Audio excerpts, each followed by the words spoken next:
What is up, hooligans? And happy freedom. Welcome to another episode of Coffee with Hooligans, where we try to make the news suck a little less.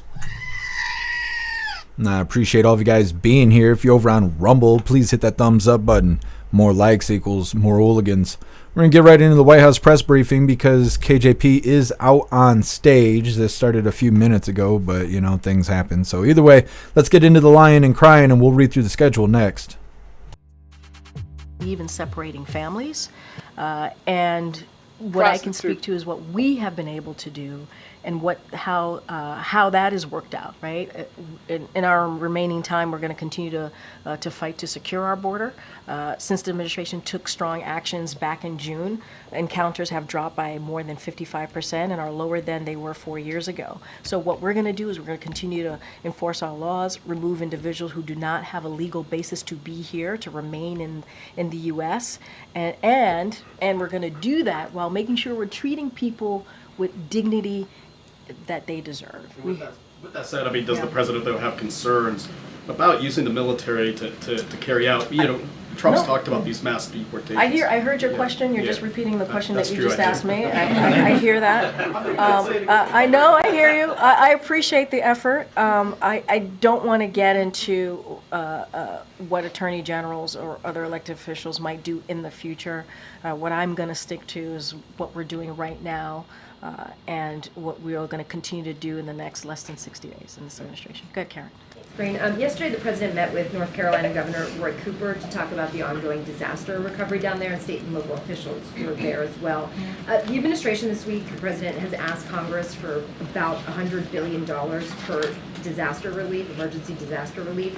How does the White House want to see that get done? Do you want to see that done quickly as a standalone bill, or later as tied up with the government funding that's likely expected later in December? So what we want is Congress to act, we're going to continue to urge Congress to act quickly to pass a supplemental funding package to assist communities obviously impacted recent hurricanes and other disasters. And what we have seen and what we know when we've seen these types of previous natural disasters in the past, we've seen Congress come together in a bipartisan way to get that done, to help out communities in crisis. And so that's what we want to see. That's what we look forward to working with our congressional partners and delivering that for American people, for the folks, again, who are in crisis, who need that additional funding.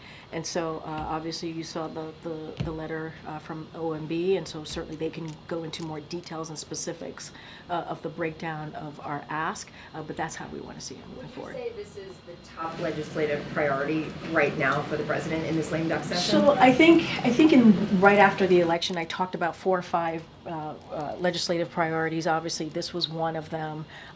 Getting our judicial, we think our very qualified judicial nominees through is a priority. The NDAA is a priority as well. So we have a couple of key priorities that we want to work with our congressional partners on getting through, and this is certainly one of them.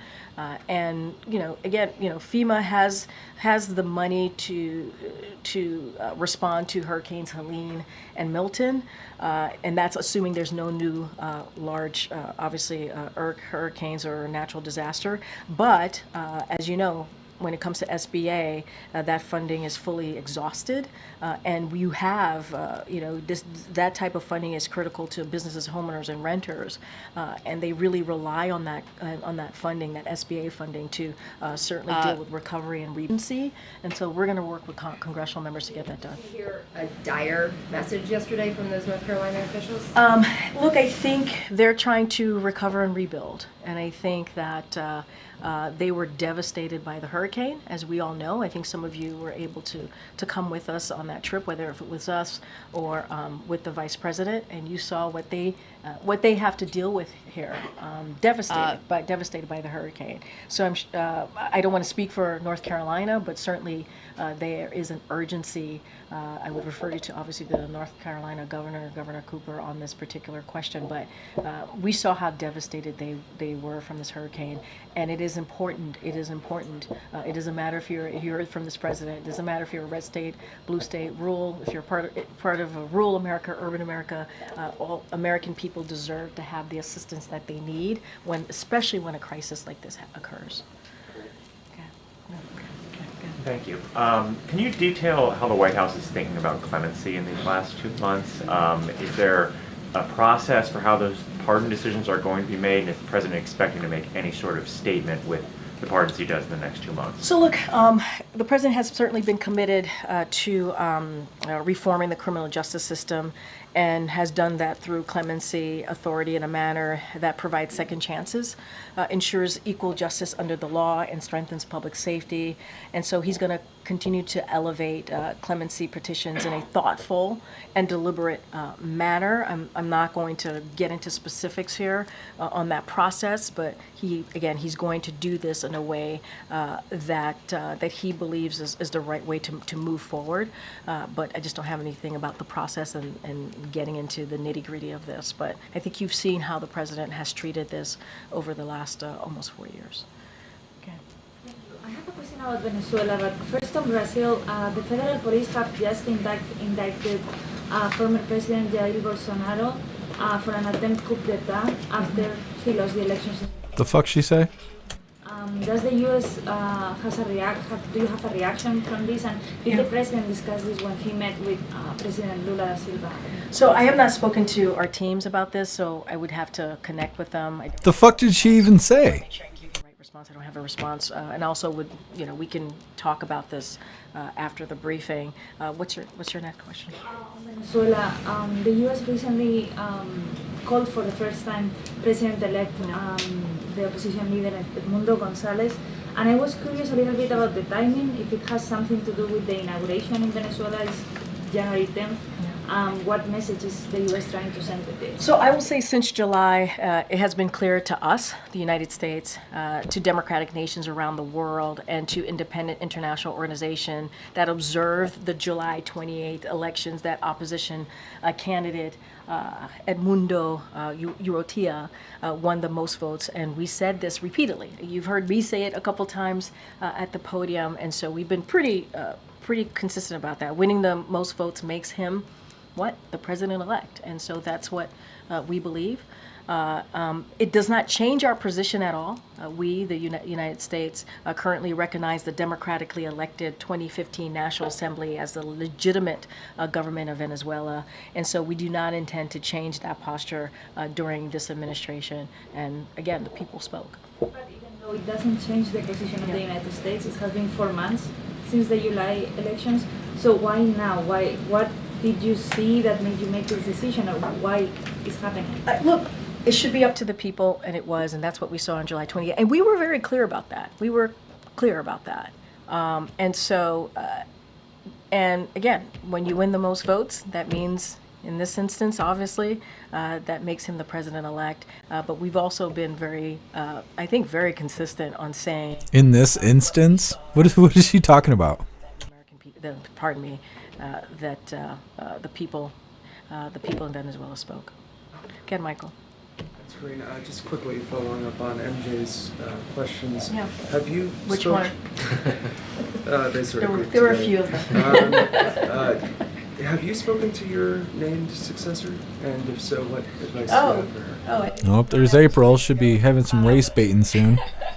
Following up. I didn't think it was that follow-up. I'll be right back. I'm not going to speak to every personnel pick, specific personnel pick.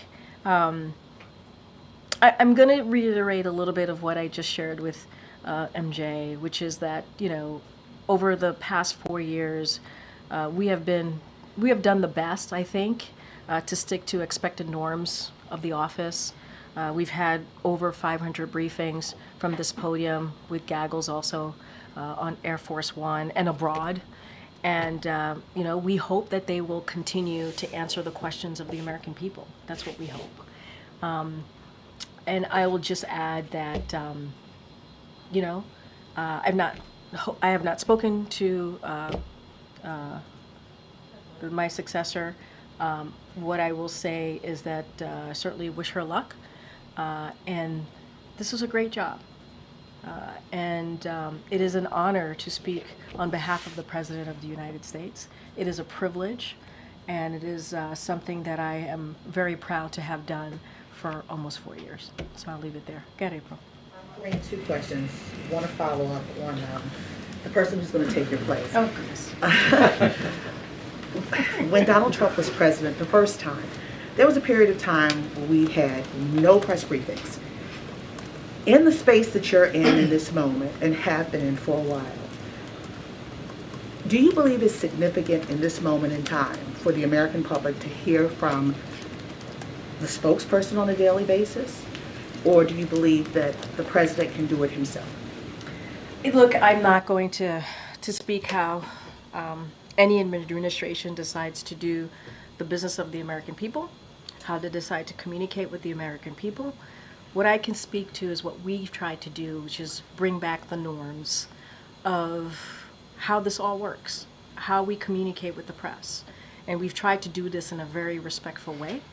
I've mentioned we've done more than 500 briefings proudly. Some have been tough. Some have been tougher than most, if you will. But it is a privilege to stand at this lectern. It is behind this lectern at this podium. It is a privilege. It is a privilege to speak for this president. It is a privilege to actually talk about what we're doing to you and to the American people. I can't speak to what any administration is going to do. I'm not going to look into the future. What I can say is what we have been committed to, the freedom of the press, respecting the press, having tough back and forths, but this is what democracy is all about. And lastly, on Africa. Yep. The last Republican president to travel to Africa was George W. Bush. And since Bill Clinton, except for Donald Trump, every president has traveled there. Is there a concern that with all of this, these last 4 years, having the vice president, your secretaries, and now the president go to Africa to highlight the importance of the continent on so many levels, is there a concern that you will lose ground? Cheers, hooligans. Of years, because Donald Trump didn't go last time, and he said some very harsh words about sub-Saharan Africa before. Again, I have no idea what the next administration is gonna do. Really, I truly. They're gonna kick ass. I'm gonna execute. I don't know. What I can say is, the president's going to Africa because he made a commitment. You saw his commitment to the continent when he had the leaders of the African leaders here about almost 3 years ago now, I believe. Maybe a little bit longer. And he did that because we believe there are shared interests between the continent, the countries obviously, and the U.S., and wanted to continue to transform those relationships, right? And work on those relationships. And so that's what you're going to see from this president the first week of December when he goes to Angola. I will add that this president believes in respecting people. Again, doesn't matter where you come from. It doesn't matter if you voted for him or not. He believes every American has an opportunity to be uplifted, to have opportunities to have a better life for themselves. That's why he believes in this country, what this country is founded on, what this country is all about. Getting opportunities, being able to to live that American dream, whatever that is, however that is defined for you. And so that is something that this president will always respect, not just as president, but moving forward. Obviously, he did that as vice president, senator. And so that's what I can speak to. And that's what he's going to continue to do. And there's a lot of things that we're going to cover in Angola, right? Whether it's infrastructure, growing economic opportunities, expanding technology. There's a lot to talk about, a lot of shared interest. You didn't do any of that shit. On his trip to Africa. Okay, Jenny. Firstly, on MJ's question MJ, you're so comment, popular today. I was on the South America trip, and I just want to know Yeah. if your explanation was that he was engaging with leaders. There was quite a bit of downtime, and of course, opportunities on the tarmac, which he has used before the election. So I don't know that really explains why he didn't. I appreciate that you don't appreciate my explanation, but what I'm saying. I appreciate you for appreciating me. Look forward to engaging with you all in less than 60 days. He's done it extensively. It's not going to stop, and he will do that. He will continue to engage with all of you and take your questions. He's done, I believe, more than 600 back and forth with you all this year alone, done more than 50 interviews. That's not going to stop. It's not. He's going to engage. And I'll just leave it there. One Yeah. actual topic, sorry. Oh, does he- actual topic?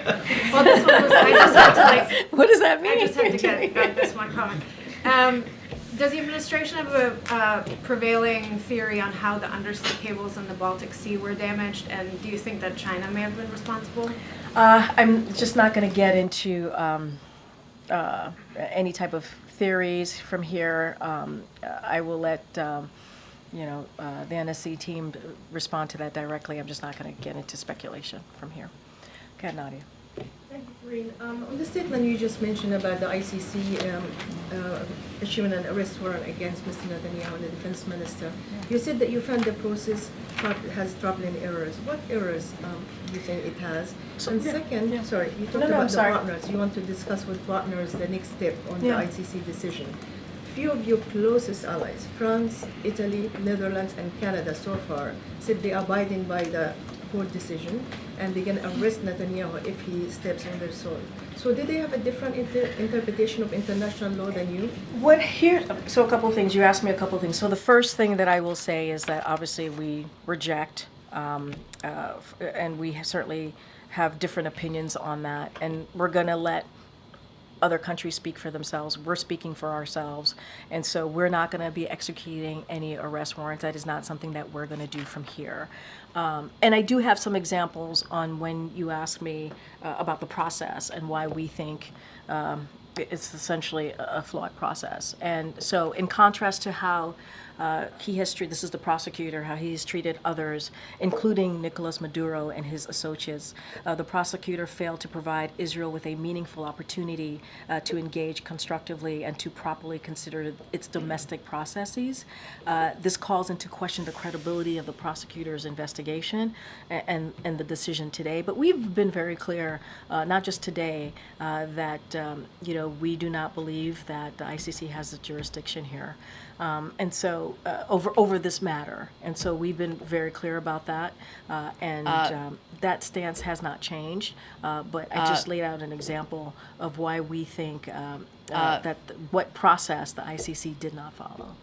And second, 19 Democratic U.S. senators voted to block sending offensive weapons to Israel, and Senator Bernie Sanders said basically that we cannot criticize human rights violation while the U.S. itself is violating its own laws. So where is he wrong in that? So look, we strongly oppose this resolution, and we have made our position clear to interested senators. We've been very clear about that. We've been also very clear about this. We are very committed to Israel's security. That has been ironclad, and we believe that these resolutions are counterproductive. As we are working to secure a ceasefire in Lebanon and ceasefire and hostage deal in Gaza. And so we have strong reason to believe that terrorist groups like Hamas and Hezbollah want to see Israel in a position of weakness, and we don't want to see that happen. And so, look, we appreciate that the concerns that the senators raised. Obviously, we respect their position. We just do not, we strongly oppose the resolution. Okay. Thank you so much. Following up on your comments on the change of nuclear posture by Russia, and you said it's another example of irresponsible rhetoric. Is it a way to kind of dismiss what Russia said, to say there is no real reason to be concerned, these are only words? Say that one more time. There's no... That there would be no there's no real reason to be concerned, that this is just like Putin. Oh, you're talking about their nuclear doctrine that they put out. Doctrine. Look, here's what we're saying. We haven't seen any indications of Russia preparing to use a nuclear weapon in Ukraine. We just have not seen that. And so this is more of the same, right? More of the irresponsible rhetoric from Russia, which we have seen the past 2 years. We've seen this before. But it doesn't stop what we have been saying, that the escalation is coming from Russia here. They're the ones who are escalating. This is their war.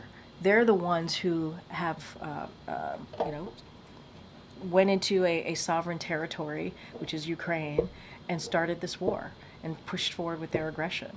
And so this is a war that they can end. They can end it today. And we've been very clear about that. I know I have to wrap it up. Okay. I wanted to follow up on the Trump transition team not signing the MOUs. Have they provided any reasoning as to why They can speak for themselves. I'm not going to speak for the Trump Are you transition. concerned about the implications of the delay of the transition? I'm not going to get into, I'm not going to speculate from here. We are continuing to have our discussion with the Trump transition team. I'm just not going to speculate. All right, go ahead. Good afternoon. Two topics, one on immigration, one on unions. Immigration. New York Post is reporting that ICE is quietly loosening some of the restrictions on how migrants would have to follow the asylum procedure. Basically, they wouldn't have to do the physical check-ins with Customs Border Protection. The former head of Customs and Border Protection is calling it obstructionist transition. Is there any effort by the current administration to kind of curb any of the immigration overhauls that Trump is likely to go for? I don't have any policies, new policies to speak to. You don't have any policies at all. I would refer you to DHS for any specifics on that particular question. But if you're asking us if we are doing any policy changes, I don't have anything to announce. I laid out for one of your colleagues what we have been doing, especially since we moved forward with our executive actions since in June, and what we have seen, encounters have dropped more than 55%, and they're lower than they were even 4 years ago. And so For some reason, I feel like the sign language lady probably has armpit hair. that's going to be our focus, but I'm not going to speculate on, again, what the next administration is going to do or not do. Anything specific about loosening of what's happening at the border, I would have to refer you to the Department of Homeland My second Security. question was just on unions. The president has talked so much about being the most pro-union president ever. This week, the DNC staff union put out a pretty scathing note saying that so many DNC staffers have gotten laid off, no severance, they were shocked. I'm just curious, from an optics perspective, the vice president left town to go to Hawaii on vacation.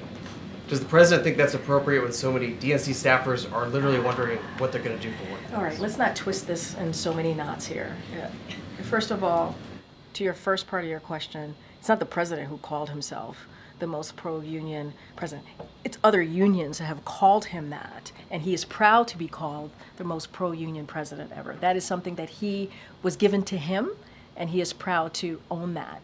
And it's not because it's a frivolous statement. It is because he has shown, he's not just spoken, but taken action.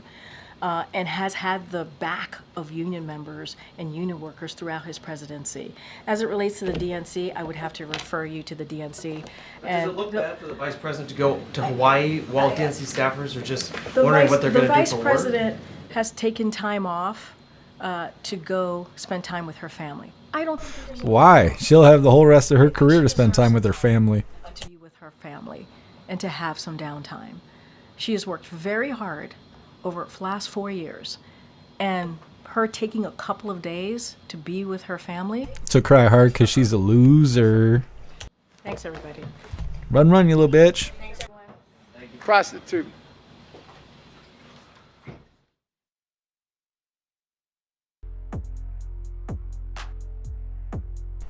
Well, a nice little bit of lying and crying to start the day here. No big deal. No big deal. Of course, Peter Ducey wasn't there. We didn't have Jackie. We had some softy there asking shit questions. That's all right. That's all right. Well, that was the White House press briefing. Next up, we have Scott Presler rips Democrat commissioner in Bucks County. Apparently, that is where those individuals were sitting at that board meeting where that woman said openly, even though the Supreme Court told Pennsylvania not to count the ballots that were produced by illegals, they said, well, they're going to do it anyway, regardless of what their Supreme Court said. Well, Scott Presler showed up to a hearing of sorts and let them have it. Then our follow-up video after that is titled Bucks County, Pennsylvania Commissioners Flee Constituents After Public Comments. And that's really interesting. Then we got a video titled Tom Homan shares what it's like to look victims of illegal migrant crime in the eyes. He's going to be responding to Jose Ibarra being sentenced, that's Laken Riley's killer, and then also a follow-up on what they're going to do about the Dems that are claiming that they're going to try and prevent this mass deportation. The next video is titled, Texas Offers Donald Trump Land for Mass Deportation Plan. So Texas is like, yes, let's get those fuckers out of here. Offering more than 100 acres. It's awesome.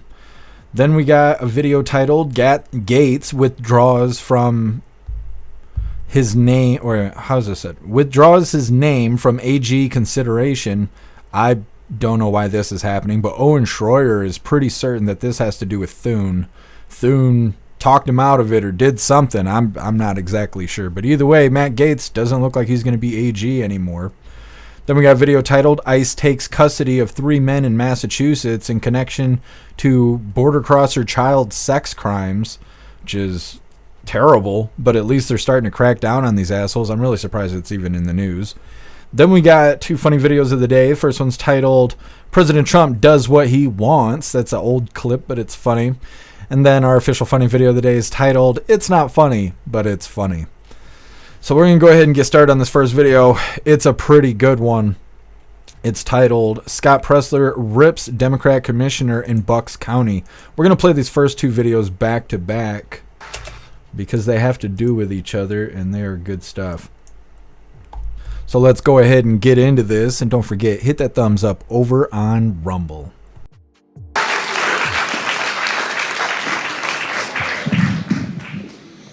Good morning.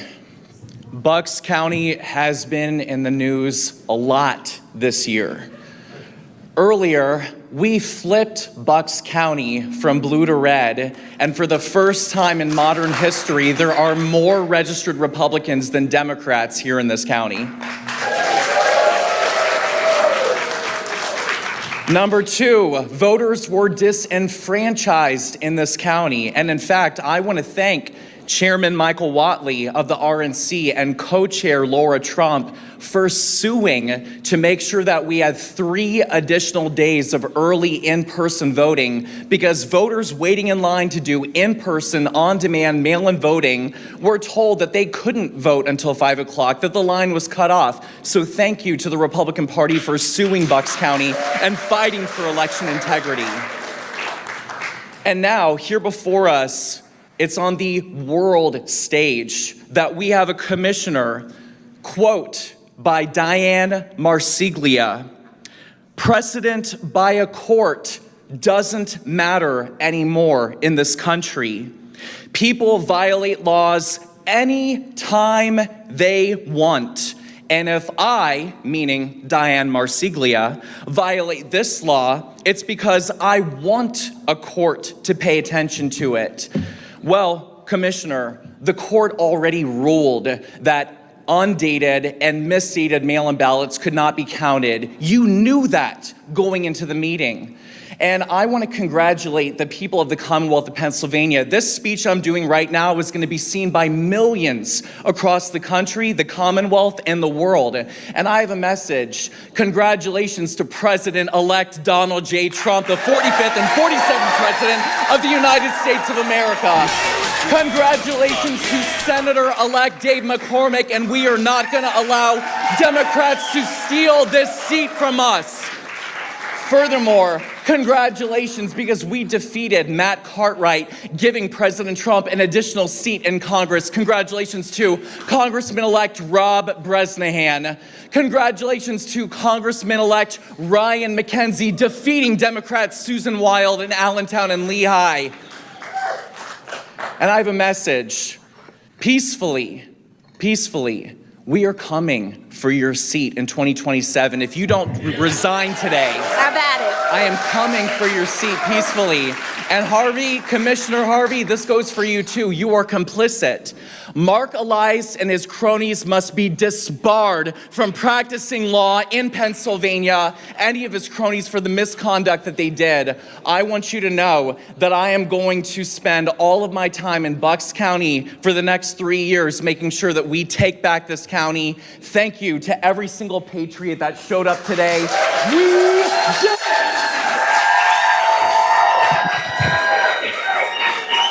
If I behaved in this manner, if I, as a lawyer, had followed the conduct that you all followed, I would have been fired.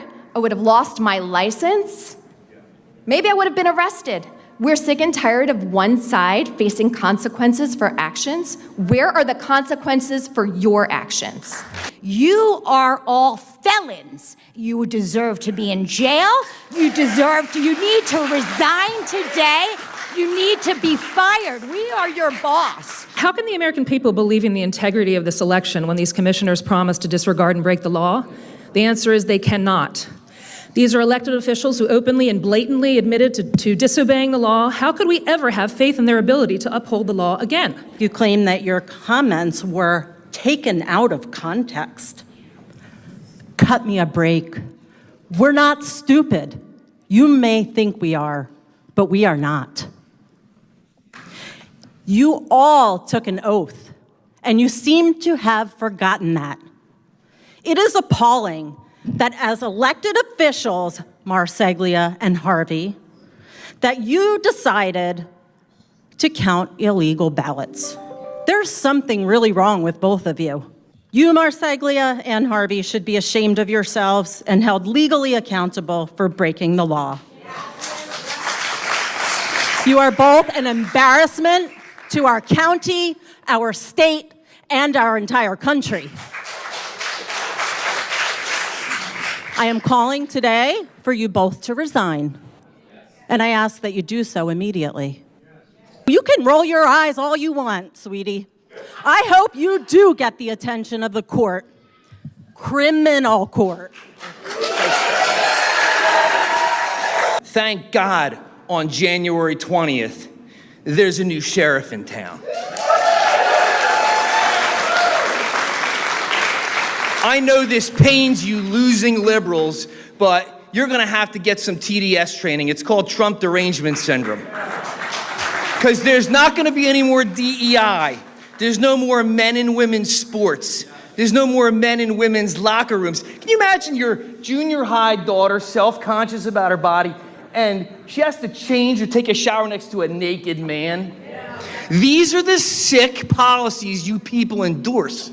Please stay with these policies because 80% of Americans don't want them, never did, but you guys are too dense to understand this country is founded on Christian values. Thank you.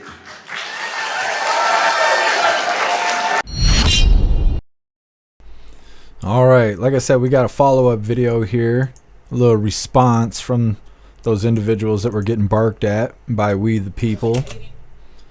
They didn't like it. We'll start with that. They didn't like it. They didn't like it at all. Let's get into this, and then after this, we'll be reading through the chat. Okay, we have finished public comment. This is Commissioner comment. Commissioner DiGirolamo, did you have any remarks today? No. Commissioner Harvey?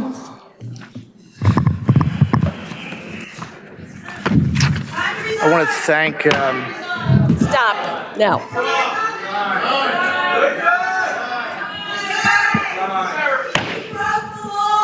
Stop. Please be respectful. Give him a chance to talk. Yeah, thank you. I can wait. I can wait. Sorry, I can wait. Why did we spend over $1 million on Lee County? When you break the law, you don't get a chance. Okay. All right. We'll take it. Make a motion to adjourn. I'll make a motion to adjourn. Motion to adjourn. So I'll make a motion to adjourn. I'll second. Favor? Aye.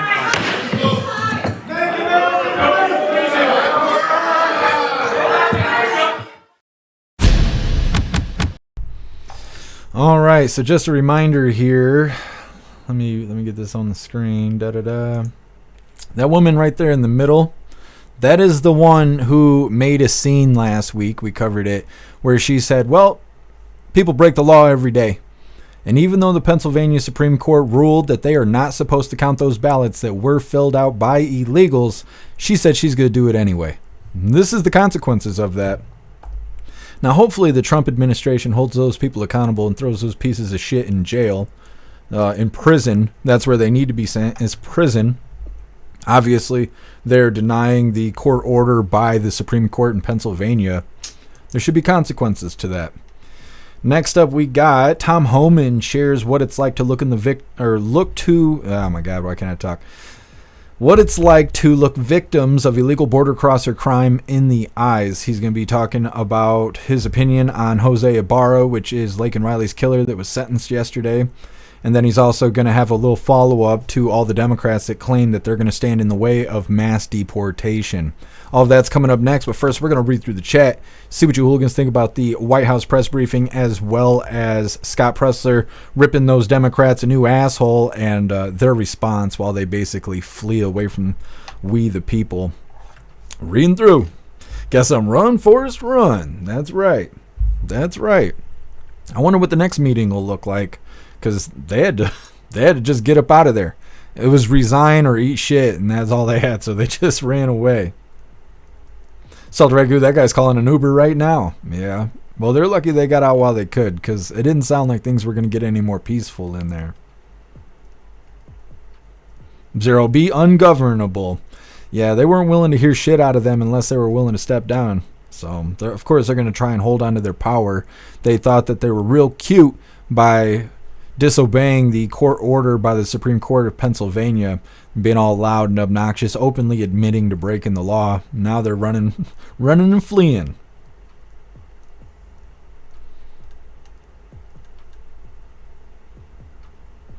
So the lady in the yellow went and cried. Yep, the people have had enough. That is right. Good Lord, guess some. That explains why he speaks with a clear throat. Holy. I did not notice that until right this second. Yeah. What's his name? Scott Pressler. He's a little flamboyant. I know I see a lot of you guys asking questions in the chat. When I seen him on X while President Trump was still in the campaign race, when I first seen him, I was like, what the fuck? But he's actually a badass. He's actually hardcore for President Trump's administration. He worked really hard to make sure that voters got out there registered to vote and also went out there and voted for President Trump. He didn't break any laws or anything like that. He was just encouraging people to be patriotic. Yes, he's a little flamboyant. He talks with that gay lisp and all of that, but he's not out here hurting children. He's not pretending to be a woman or anything like that. He's just a little flamboyant, right? He plays for the other team. It doesn't really matter. He's not doing anything bad to anybody. And like I said, he's a warrior for President Trump. So he gets up there, and it's really a good thing if you think about it, because people felt the same way about Amber Rose, right? Amber Rose got up there at the RNC and spoke, and everyone's like, why is this trashy hoe bag with face tattoos up here speaking at the RNC? Who is she?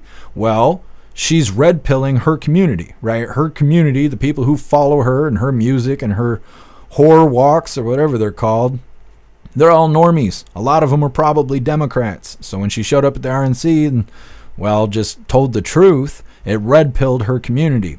Scott Pressler, he's kind of in the same boat, right? He's flamboyant. He's probably gay. He talks with a lisp. You would probably mistake him for a Democrat.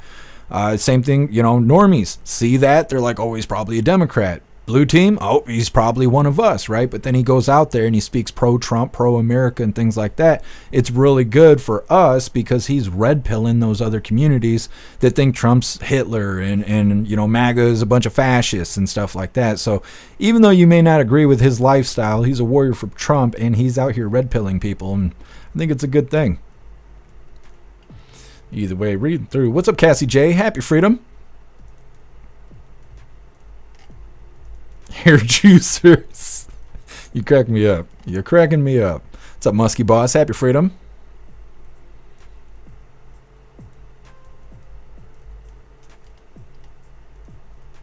Lifelike, happy freedom to you. Oh, Scott is totally flamboyant, but he is awesome and I love him. And his hair is epic.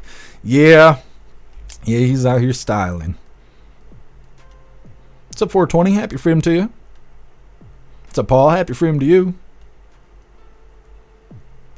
What's up, Matthew? Having a paranoid session?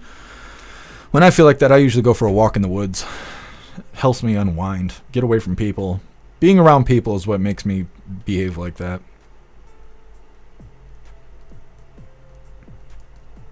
What's up, Julie? Happy freedom to you. What's up, Silver Wolf? What's up, AR16? If I can get you all ready.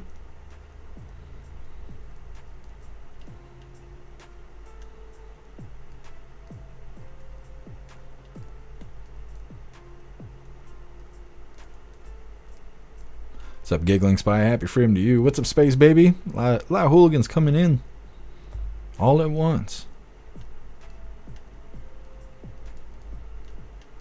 Mary Todd, good for those citizens. It's out in Pennsylvania there. Well, like I said, I really want to see accountability, and I think it will happen, and if anything, they should make Pennsylvania the example.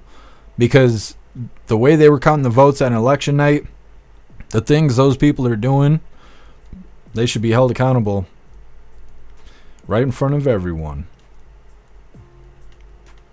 What's up, Pumpkin? Happy freedom.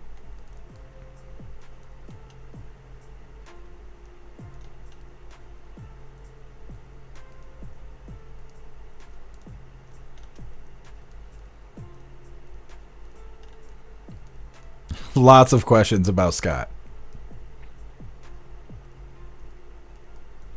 Oline, your sex life is no one's business unless you start pushing your idea on others or hurt children. Absolutely, Oline.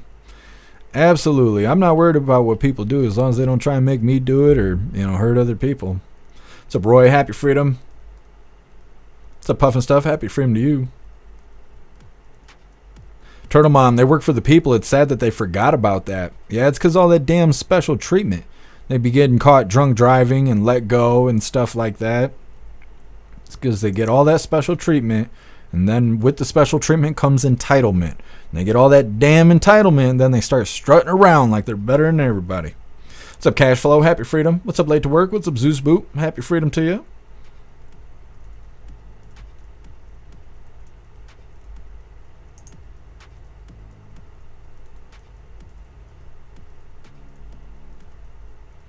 What's up, Rooster? Happy freedom to you.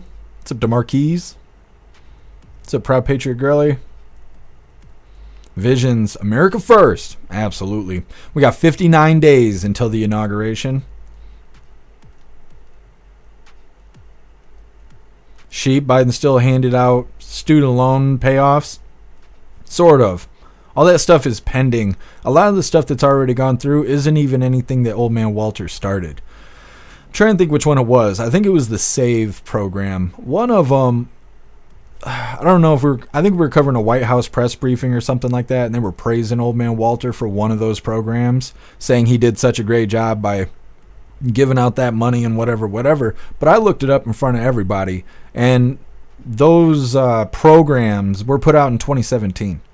They're not even his programs. The ones that are actually going through right now. Everything that they've tried to put out, the Biden administration, everything that they've tried to put out has been blocked by the Supreme Court. The other stuff that is getting passed is it's for first responders and people like that, government workers, nonprofit organizations, people who have had student loans that they've been paying off and have not defaulted on in more than 10 years. Those are the people who are getting I don't want to say forgiveness because it's not forgiveness, but they're getting a break on their student loans and stuff. But you have to qualify for it. It's not just everybody getting their student loans wiped. And there's a couple programs that are like that are not done by the Biden administration, but the Biden administration is just taking credit for it.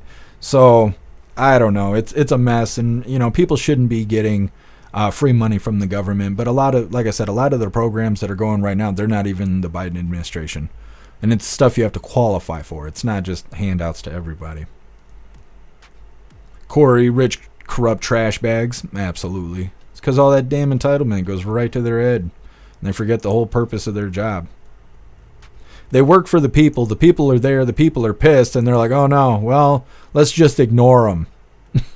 That's how you know they lost the mark.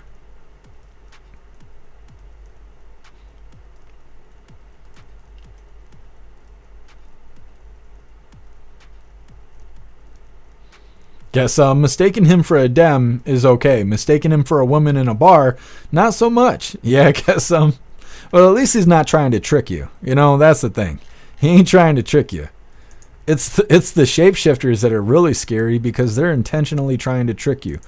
Like when this nonsense first started a couple years ago, where they just started turning everybody into a shapeshifter, they were doing a lot of videos saying that they shouldn't have to disclose that they're a dude in a dress. And if you find out that it's a dude in the dress, like you guys are getting intimate and then you realize it's got a wiener, well, you still have to follow through with it or else you're a piece of shit. And they were making a ton of videos like that. Like, I don't care what you call me. I ain't hanging out with no wieners and dresses. Come on, man. Anyways, we're going to move forward. This next one is Tom Homan. He gets really emotional in here, but he ain't fucking around. It's titled, Tom Homan Shares What It's Like to Look Victims of Illegal Border Crosser Crime in the Eyes. Like I said, he's going to be responding to Jose Ibarra being sentenced. He was sentenced yesterday. It's Laken Riley's murderer. He's getting life in prison without the chance of parole. Now, that could always change in the future, but a lot of people want him to get the death penalty. So much so that they're calling on whatever state he got sentenced in. They're trying to get high ups in that state to undo his sentencing to put the death penalty on the table, because the high ups of that state think that that's what he deserves, and that the judge he got is too liberal and didn't hand out a fair sentence. So we'll see about that in the future. But either way, we got Tom Homan coming up. Now, before we get into this, I want to remind you guys really quick, if you would like to participate in Free Speech Saturday, make sure you post all of your memes over on Discord or on jeffmaclive.com. Just hop in the group chats on either platform. You'll see the tabs labeled memes.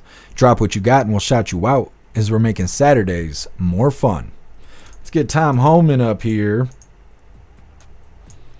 Can't wait for him to start cracking skulls and shit. Man, this mass deportation is going to be so good. What makes it even better is the Democrats really think they're going to be able to stop it.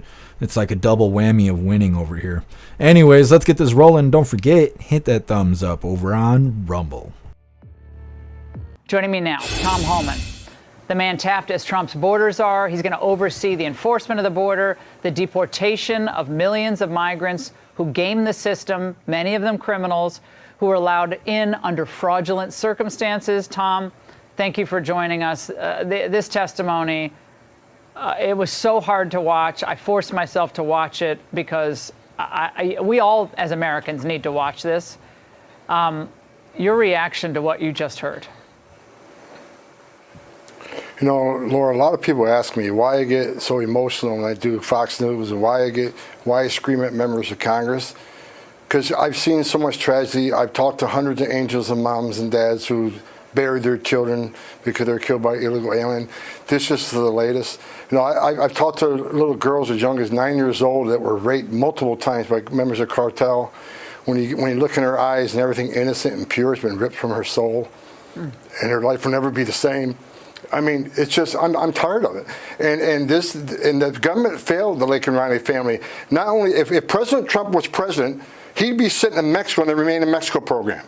And if he did get to New York and he was arrested for injury to a child in New York, ICE would be able to arrest him because the priorities under Trump were if you're in the country illegally, you're a target. But because Secretary Mayorkas put the priorities so low, even the injury to the child didn't meet the standards, so ICE could even place a detainer on him. So this is purely, it could have been prevented. This young lady's dead, and I want every mayor, every governor of a sanctuary jurisdiction to listen to that tape, listen to this young girl fight for her life, fight for her breath, trying to survive, terrified. Think of I want you to understand what she went through. Like the 9-year-old boy, the 5-year-old boy in the back of the tractor trailer that I held, I found him dead, that baked to death. I thought about what the last hour of his life was like.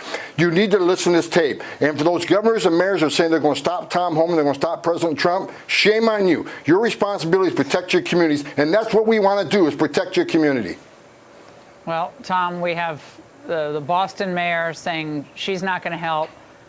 We have other sanctuary city mayors and other leaders, governors, saying they're not going to take part in this mass deportation. But we know American citizens overwhelmingly support deporting people from this country. Take us through how it will work, what lists you will cross-reference to try to find the people that are here, and how will this play out? Well, first of all, to those people who say they're going to stop us from what they're doing, they will not. I'm going to do this job. Men and women of ICE are going to do this job. You're not going to stop us. But let me give you a word of advice. If you impede us, there's going to be consequences. You cannot help us, but also read Title 8, United States Code 1324 III. It is a felony to harbor and conceal, knowingly harbor and conceal an illegal alien. So read that statute and don't cross that line. But look, President Trump has made it clear. Coming around the gate is public safety threats and national security threats, and we have plenty of them to find. Under the Biden administration, the removal of criminal aliens has decreased 74%. So we got target-rich environment. So we're going to prioritize those public safety threats. And for any governor or mayor who doesn't want public safety threats taken out of their communities, you should resign your office, because your number one responsibility is protect those communities. We have ways of finding people. I'm not going to explain it here on national TV because it's law enforcement sensitive, but we will find many of these folks. They will be arrested, they'll be detained, and they'll be removed. And so, because what these facilities do, and get back on sanctuary cities, they don't want us in the jails, which means we got to go to the community and find them. So these sanctuary cities are putting officers at risk, because rather than the safety and security of jail, we can take them into custody easily. Now we got to send a team to the street to arrest them on his turf. We have access to who knows what weapons. It puts the officer at great risk. It puts the alien at great risk. It puts the community at great risk, and they're going to force our hand on this. So I want to pray every night that men and women of ICE go home to their families every night after taking the bad guys off the street. No, I don't think Joe and Kamala gave a rip about what was going to happen to the poor members of ICE who have to actually carry out their duties. I don't think they care. I mean, I'm sorry. They don't act like they care. They don't call the victims of these horrible illegal alien monsters who brutalize children and young girls. They don't care about calling them. Not anything. I want to get back to how you move these people out of the country and how you detain them before they're removed, Tom, because I know Texas has offered 1,500 acres for basically a super detention facility to house people as they're processed out. Do you imagine you will utilize that area for this type of operation?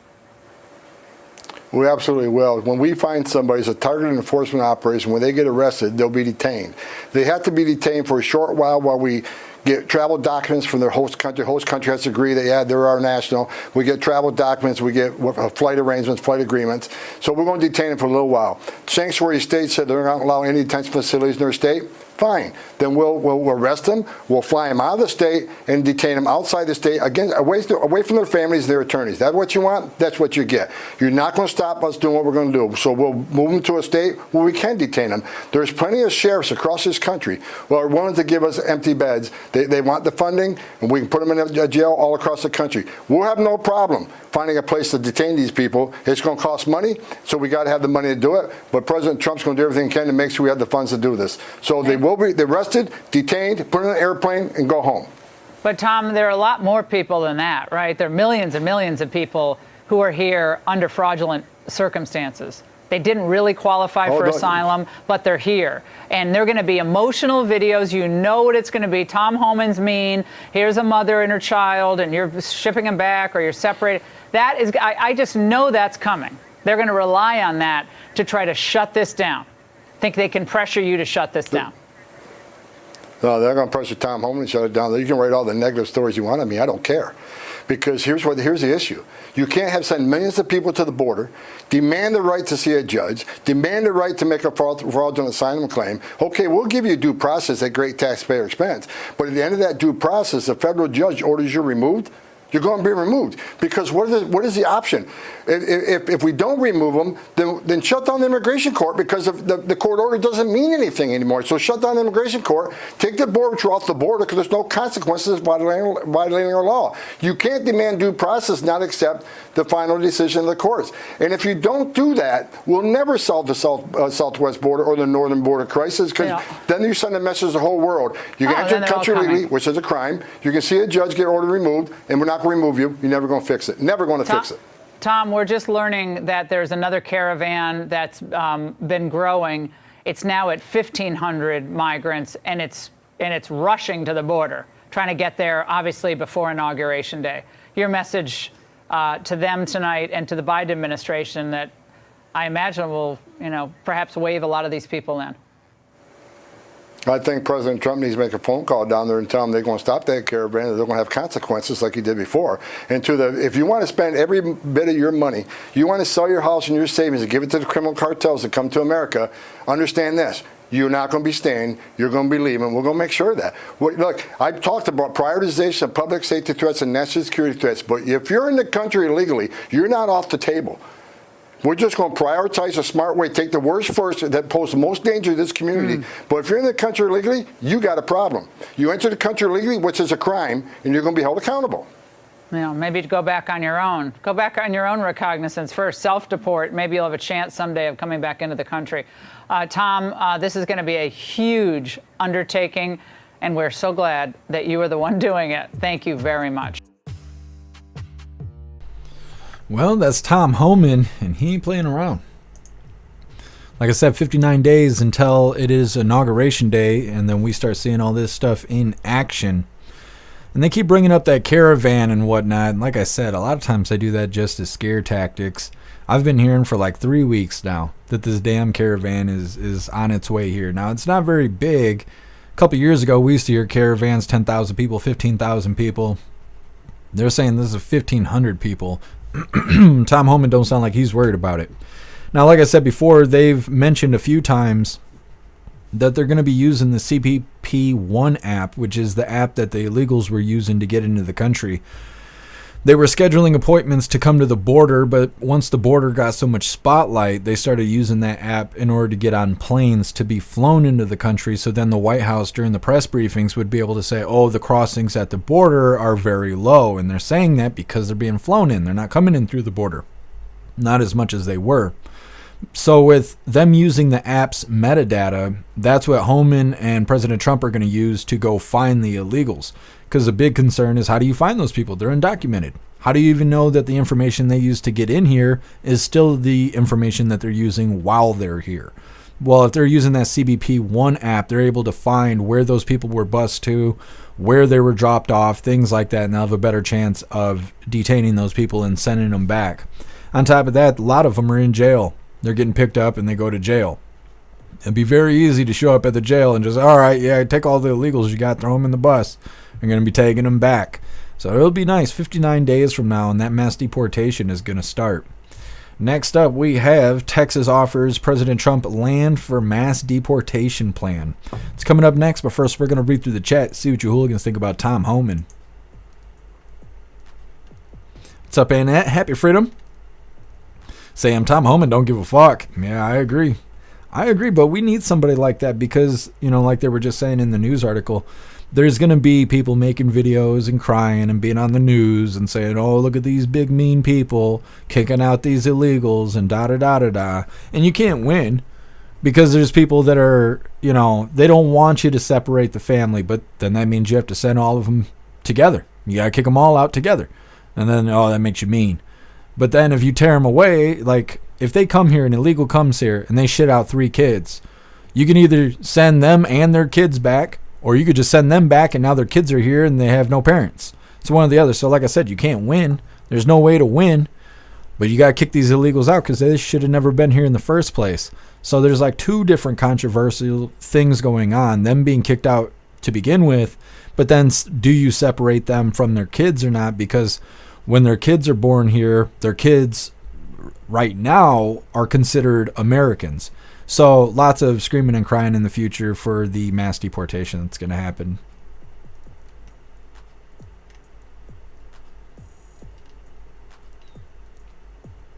And I like Tom, a real no-nonsense guy. I agree. I wish he would get his teeth fixed, though. And I know you guys are like, get your teeth fixed. Well, I don't make as much money as Homan does. But from like here over, it looks like all these top teeth are broken. And that's what makes him talk with that kind of slur. And I already know how the Democrats are. They're all about name calling and shit. And so as Tom's out here trying to do the thing, they're all like, well, he's slurring his words. He's probably a drunk. Oh, he's probably on drugs. He's probably got broken teeth from fighting border crossers. That's probably the reality of the situation. But he's not messing around. I know that.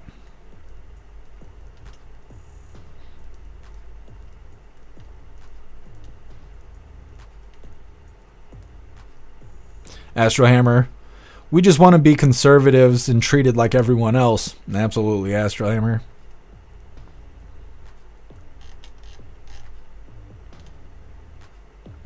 It's a breeze by you. Happy freedom. Tree herder, run 'em home, Homan. Yes.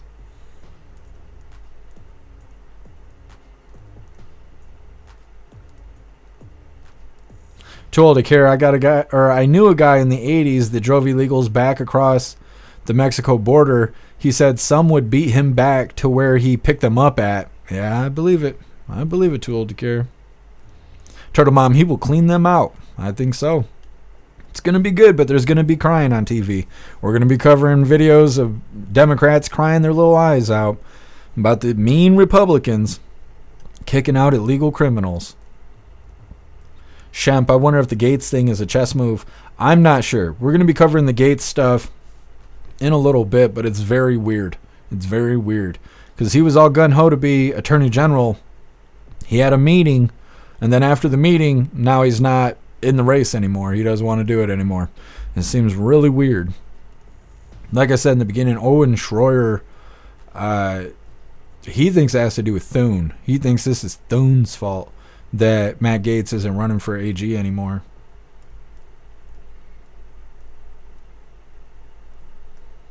Air 16 more salt for the mines. That's right.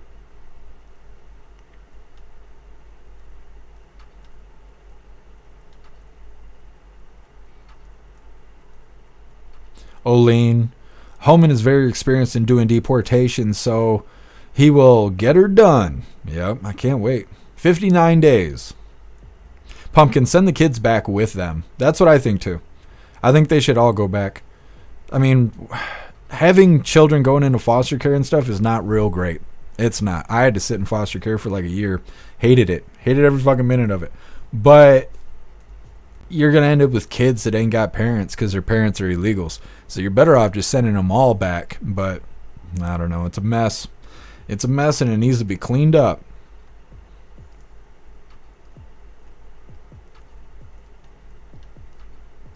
Matthew, he's hardcore. Yep. He's not messing around. Stoner, send him home or send him to the Ukraine. Yeah. Yesterday we were saying about the leader of Venezuela was claiming that they weren't going to allow any of those illegals to come back into Venezuela. Oh, well. Oh, well. They don't have to go home, but they can't stay here. Yep. Matthew, DEI is still massive in the UK. Yeah, I keep seeing people getting arrested over memes on Facebook and stuff like that. That stuff is super crazy. What's up, Rip Curl? Happy freedom to you.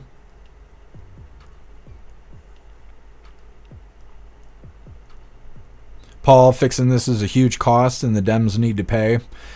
Well, and those are videos that we haven't really covered. They're out there and they're growing. But there's a lot of people that are trying to brainwash the normies into thinking that the mass deportation is going to cause hyperinflation and it's going to crash our economy because we're going to waste all of our money deporting illegals instead of trying to fix the economy. That's what the Democrats are currently telling normies right now. I just haven't found a solid video and it hasn't become a big enough cry for me to want to put it on the schedule. But those videos are out there and they're already putting those thoughts in the heads of normies. That if you're doing bad next year, it's because we're spending all this money on illegals. But they don't tell you is how much they spend every day on supporting illegals. Because they come in through the border and then we bus them all over the country. Or we fly them all over the country. Then we give them food vouchers. Then we put them up in hotels. Then we're building border crosser shelters to keep them in there. And so on and so forth. So the cost to keep them here is way more than the cost of just sending their asses home without the ability of coming back. But, of course, they're not saying that on Blue News. They're just lying to the normies saying, oh, Trump's going to crash the economy with the mass deportation that he has planned because he's selfish. That's why. Pumpkin, I'm sick of illegals. Me too. Me too. Well, most of America is. It was like a #1 issue when it came to the election. And we have spoken. Me too, Stoner. I agree. I don't know why we keep pedophiles alive. That doesn't make any sense to me.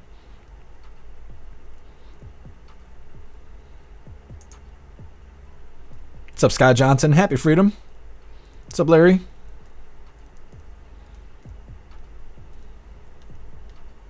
What's up, 69er drummer? Happy freedom.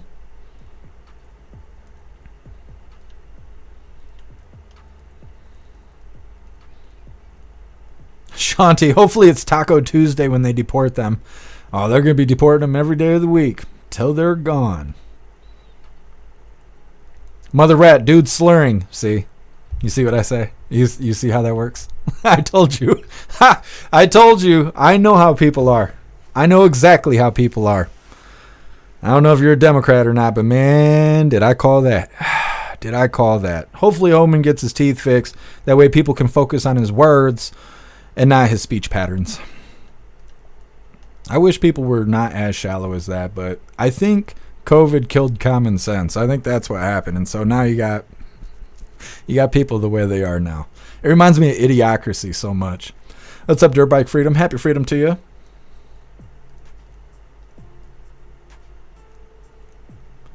Ghost. That's the kind of dude I want in power. Absolutely. He's not screwing around. He's not screwing around. He's like, you can cry hard for me, but you're going to do it on that side of the fence. I'm like, fuck yeah, that's what we need. That's what we need. Somebody that means business. You drive safe, 10 man. Those crazies, they're out there. And is Gaetz a closet pedophile? Nah, I don't think so.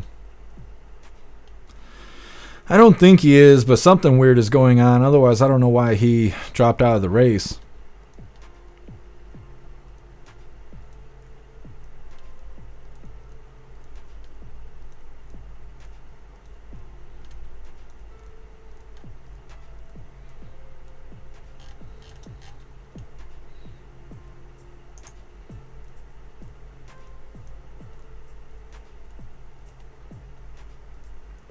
Zupia, happy freedom to you.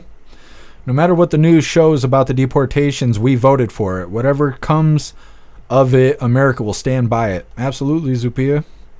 We spoke loud and clear what we wanted. Now we're just waiting to get it. That's it. We're just waiting 59 days. I showed you guys the timer during the press briefing. I don't know if you realize that's what that was. Like I've been telling you guys, over on jeffmaclive.com/countdown, we put a timer up there. That way you can stay up to date with how many days we got left until Inauguration Day when the show really kicks off.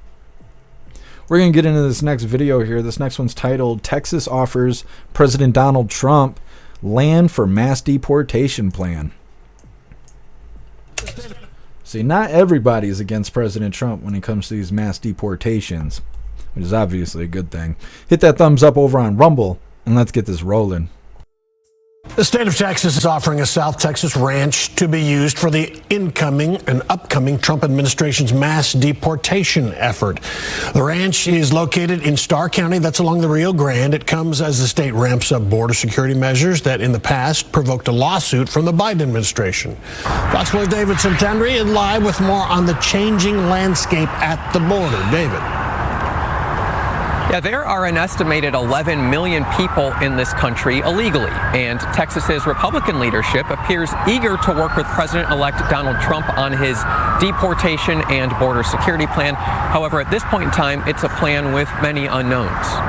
The Texas Land Commissioner is now offering a 1,400-acre ranch of newly acquired land along the Rio Grande to President-elect Donald Trump's administration for the construction of deportation facilities and staging areas to carry out Trump's plan to deport illegal immigrants beginning in 2025. The land is located in Starr County, Texas, a part of Border Patrol's Rio Grande Valley sector, which the Land Commissioner says has recorded 1.4 million migrant encounters crossing the Rio Grande from Mexico since January of 2021. We want people to immigrate legally and legally only. Republican Texas Land Commissioner Dawn Buckingham speaking with Fox News Digital Wednesday. And we could very easily put a detention center on there, a holding place as we get these criminals out of our country. I am 100% on board with the Trump administration's pledge to get these criminals out of our country. It's believed Trump's plan will first target violent criminals. A specific plan, however, is unclear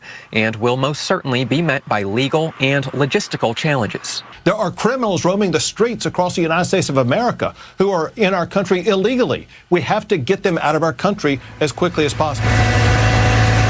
On Tuesday, Governor Greg Abbott spoke with Fox News about plans to restart the placement of buoy barriers in the Rio Grande. In July 2023, Texas spent $1 million to deploy a string of buoys in the Rio Grande to deter migrants from illegally crossing near Eagle Pass. It's led to a legal fight, however, between Texas and the Biden administration. The case is expected to reach the Supreme Court, but Abbott's restart signals the likely belief that there will be no pushback from the Trump administration. We're going to be putting more buoys into the Rio Grande River, doing more to deny illegal entry into the state of Texas. The governor also posting photos to X showing razor wire barriers, border wall construction, and mass migration response exercises. Since fiscal year 2021, U.S. Customs and Border Patrol has recorded 10.8 million encounters nationwide. The president-elect's transition team has not said if it will accept the offer from the state of Texas. However, in a statement, it does say, in part, on day one, President Trump will launch the largest mass deportation operation of illegal immigrant criminals in history. Well, like we're saying, can't happen fast enough. Greg Abbott putting those buoys back in the Rio Grande. I'm sure that's really pissing the blue team off. The federal government went after Greg Abbott for putting those buoys out there. We stayed up to date with that whole situation.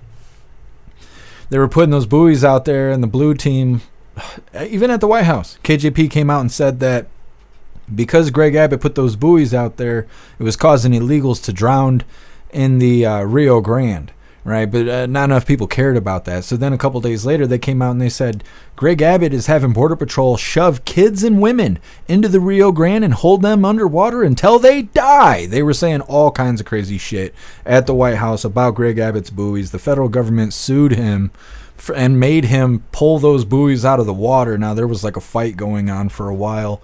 And as far as I know, some of the buoys did stay in the water. They did pull some of it out, but then they started doing the razor wire thing. Then the bullshit was about that. The White House was lying and crying about how he's got razor wire out there and he's not allowing illegals into the country. And damn you, Greg Abbott, doing your job. You know, stupid. Those people are so fucking stupid. Well, they think we are. Like we're supposed to be mad at Greg Abbott for not allowing unknown criminals into the country. What a bastard, you know. I don't know. It's dumb how they try and recruit us into their ideas of nonsense and whatnot. I assume President Trump will take on Texas's offer for that land for them to be able to roll out the mass deportation. I assume, why not? Why not? And just like they were saying with the buoys, the reason Greg Abbott's putting that out there is because he assumes, and that's speculation on the news, that they believe that he assumes that President Trump's going to be totally fine with the buoys. I assume so as well, because they were working. That was the problem for the White House, is they were mad at Greg Abbott because the buoys were working. They didn't want to cross the Rio Grande because those buoys are huge. It's like a car sitting out there. And so it's hard to get around. You can't just climb over them or anything like that. So I don't know. I think we need more razor wire, more buoys out there, and we need the Border Patrol to just not let those fuckers in. Either way, let's see what we got next. Gaetz withdraws his name from AG considerations. It's coming up next, but first we're going to read through the chat, see what you hooligans think about Texas offering President Trump land for mass deportations.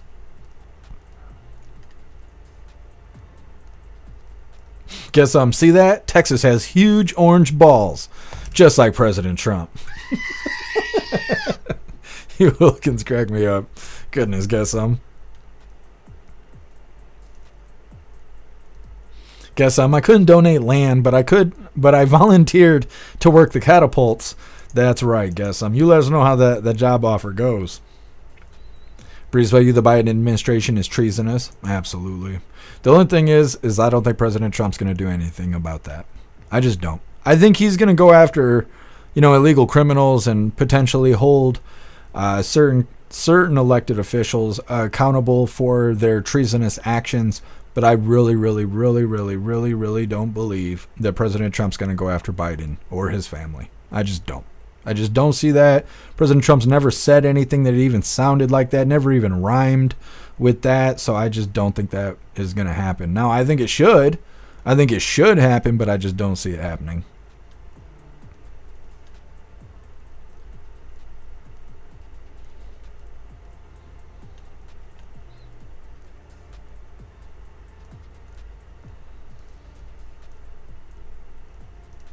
Breeze by you. Someone was telling me that they think if someone has been here illegally for years, they should be able to stay because they didn't commit any crimes. I said, illegal. It's a crime for them to be here. Why are people so stupid?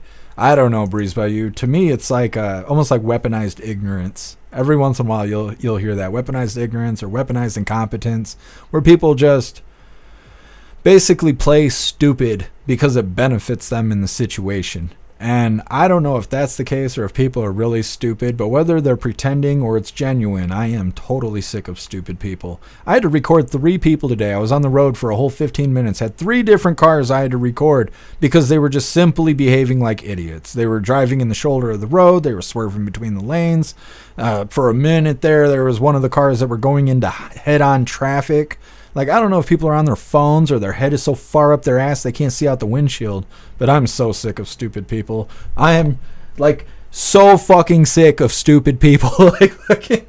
I swear to God, I sat down and I was like, I'm drinking a fucking Twisted Tea for Coffee with Hooligans today. I've had enough.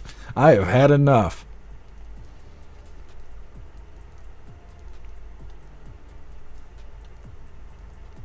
Sam, Jesse Smollett conviction reversed in Illinois. What the fuck?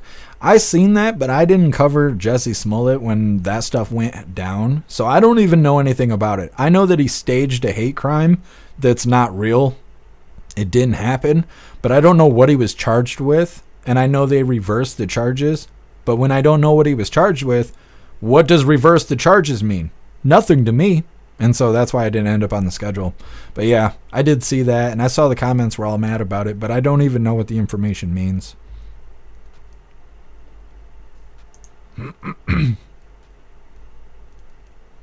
Snugs, Trump has too much class to go after the Bidens. Yeah, but I wish he didn't. I wish he didn't, because everybody deserves a little accountability. If you're doing something wrong, the consequences should come right to you, regardless if you're Old Man Walter or not. I just know that he's not going to go after Old Man Walter. Guess I agree. Trump won't do anything, but laws will be written to prevent. Yeah, I guess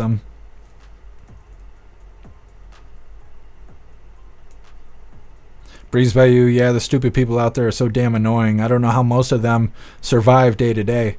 Because you're not allowed to hurt people. That's why.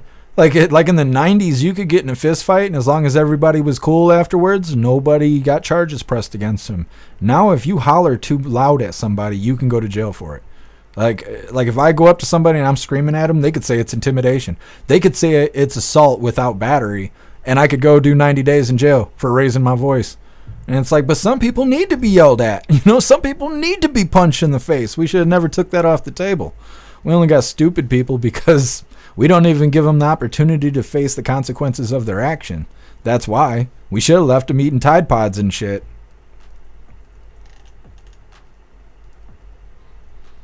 Sam, natural selection isn't allowed. See, and that's exactly what I mean. It's exactly what I mean. I'm driving, I get so pissed. So pissed. I'm like, if I could do something to you motherfuckers, I would. I'm like, shit. So sick of stupid people. Sick to death.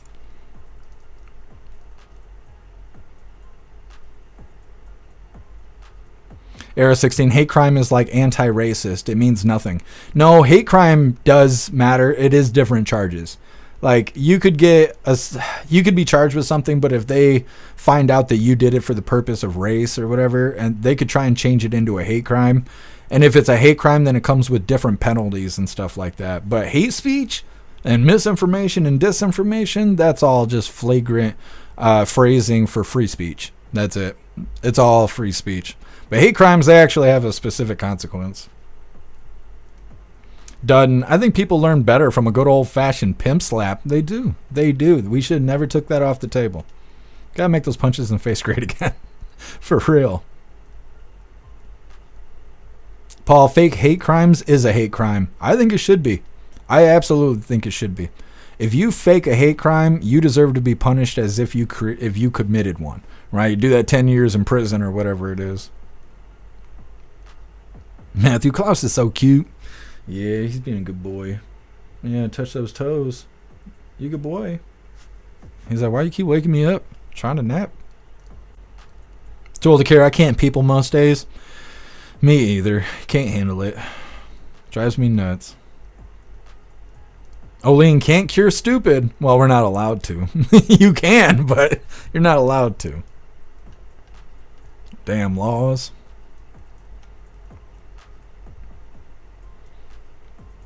Haito. They went after him. That opened the gate. Yep. Well, and it's not over yet. Like I said, they got 59 days to screw this all up. They're letting Ukraine use long-range missiles, and Russia responded. They sent out an ICBM or whatever. And they say it's the biggest weapon that's been used against Ukraine so far. And it's got people worried because the ICBMs can hold nuclear warheads or whatever. So they're all worried about that. But at the same time, some news out there is saying that Putin and Zelensky, they're ready to have peace talks with President Trump and all this. So it's like, I don't know. That's why I don't like covering world news, because there's no way to know. We don't live there. We just have to believe whatever our news tells us, and I hate doing that. Joe Alexa needs to add gators. Yep. Well, I think they're going to have that border locked down 59 days from now.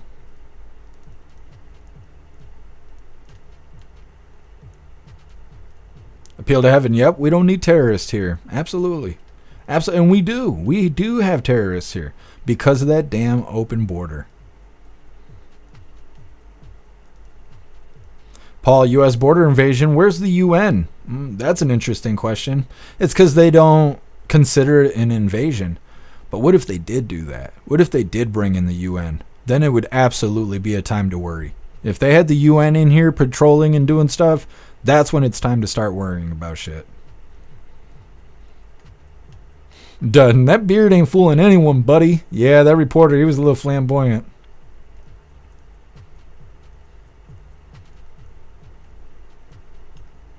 Paul, I think Klaus likes listening. Yeah, at first, but he has to hear my political bullshit all damn day. He's sitting here like scrolling through my phone. I'm like, look at these fucking idiots. Klaus is rolling his eyes. Like, storming through the house. Damn Democrats! Dirk. And he's like, yes. All day long. Trump girl, pray for those living outside in tents in North Carolina. Absolutely. Yeah, the White House making jokes like they're going to actually go out there and help those people. I'd be really surprised.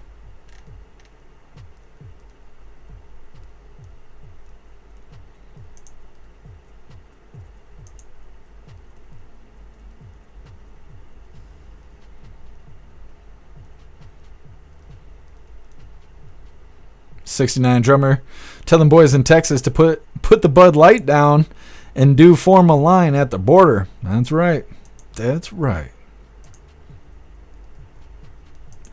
I think it's going to be really interesting when President Trump has the military come back. The people that were kicked out of the military because of the vaccine mandates, when he has them put back in with back pay and a lot of them go back to their border patrol jobs, I wonder how that's going to go, because those people are going to be pissed, right? They're going to be happy with President Trump, but they're going to be pissed at all the people that kicked them out because of those stupid unconstitutional mandates that happened.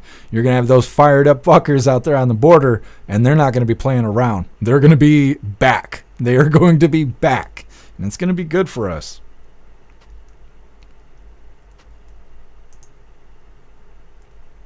Shanti, the UN is most corrupt. Yeah, if we see blue helmets walking around, that's when we got real problems. Lone Wolf, UN would be martial law. All bets are off the table. Yep. Yeah. If we see blue helmets, it's not good. Pure blood be a gun grab if that happens. Yeah. If we see blue helmets, we have reason to believe that our rights are in jeopardy, that our freedoms are in jeopardy. For sure. 100%.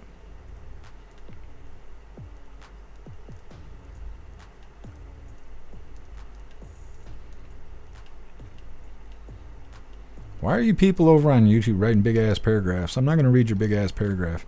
I'm reading 7 chats, and you guys are like, read my biography. No, I ain't doing that. You're at the wrong rally. Fuck. Oh, well, moving forward. Shit. Let me see. Yes. Gaetz withdraws his name from the AG consideration. I did not see this coming. I don't know what. Something very strange is going on with Matt Gaetz. It's coming up next, but first, I want to remind you hooligans really quick, if you hooligans have children in your life, I want you to check out these books titled A Dog Named Cappy. A Dog Named Cappy comes in a rhyming book, but you can also get it in a Christmas activity and coloring book for kids that like using crayons and markers and being creative. A Dog Named Cappy rhyming book is available in paperback, but you can also get it on Kindle if you prefer a digital version. You can also get the Christmas activity and coloring book available on Amazon. If you hooligans do purchase these books, please leave reviews on Amazon and then also follow them on X to stay up to date with new books they have coming out as well as helping them grow. They were over on Facebook, but they moved over to X, and so I will have a new X account to share with you guys to go follow them. So Cappy is a real dog who lives here in Michigan with the illustrator's grandmother, and it would really mean a lot to them if you hooligans would go check out their books. So I'm going to drop some links in the chat here. This first link is to go get the book on paperback. Really quick. Plus, I think I got something to show you guys. It always sounds sexual when I say it. It's not, but it sounds that way. Either way, this link right here is to get A Dog Named Cappy on Kindle.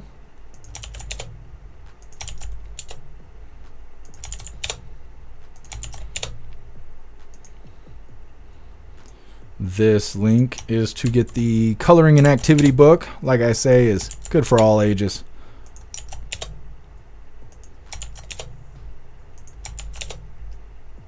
And then let me grab this X link really quick.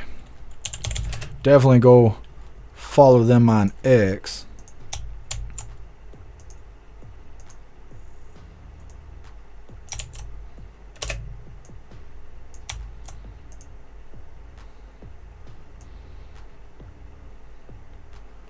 If I could find the link, here we go.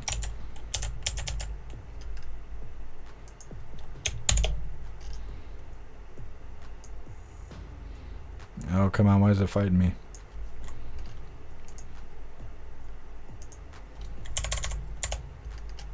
Just a second here.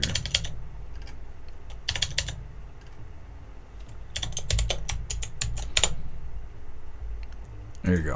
This is their new X page. So definitely follow them because it's a brand new page. I don't even think it's 24 hours old yet. So show them some love over on X. Also, like I said, I believe I got something new here. Make sure I don't show you guys any addresses. Have all kinds of damn problems and whatnot.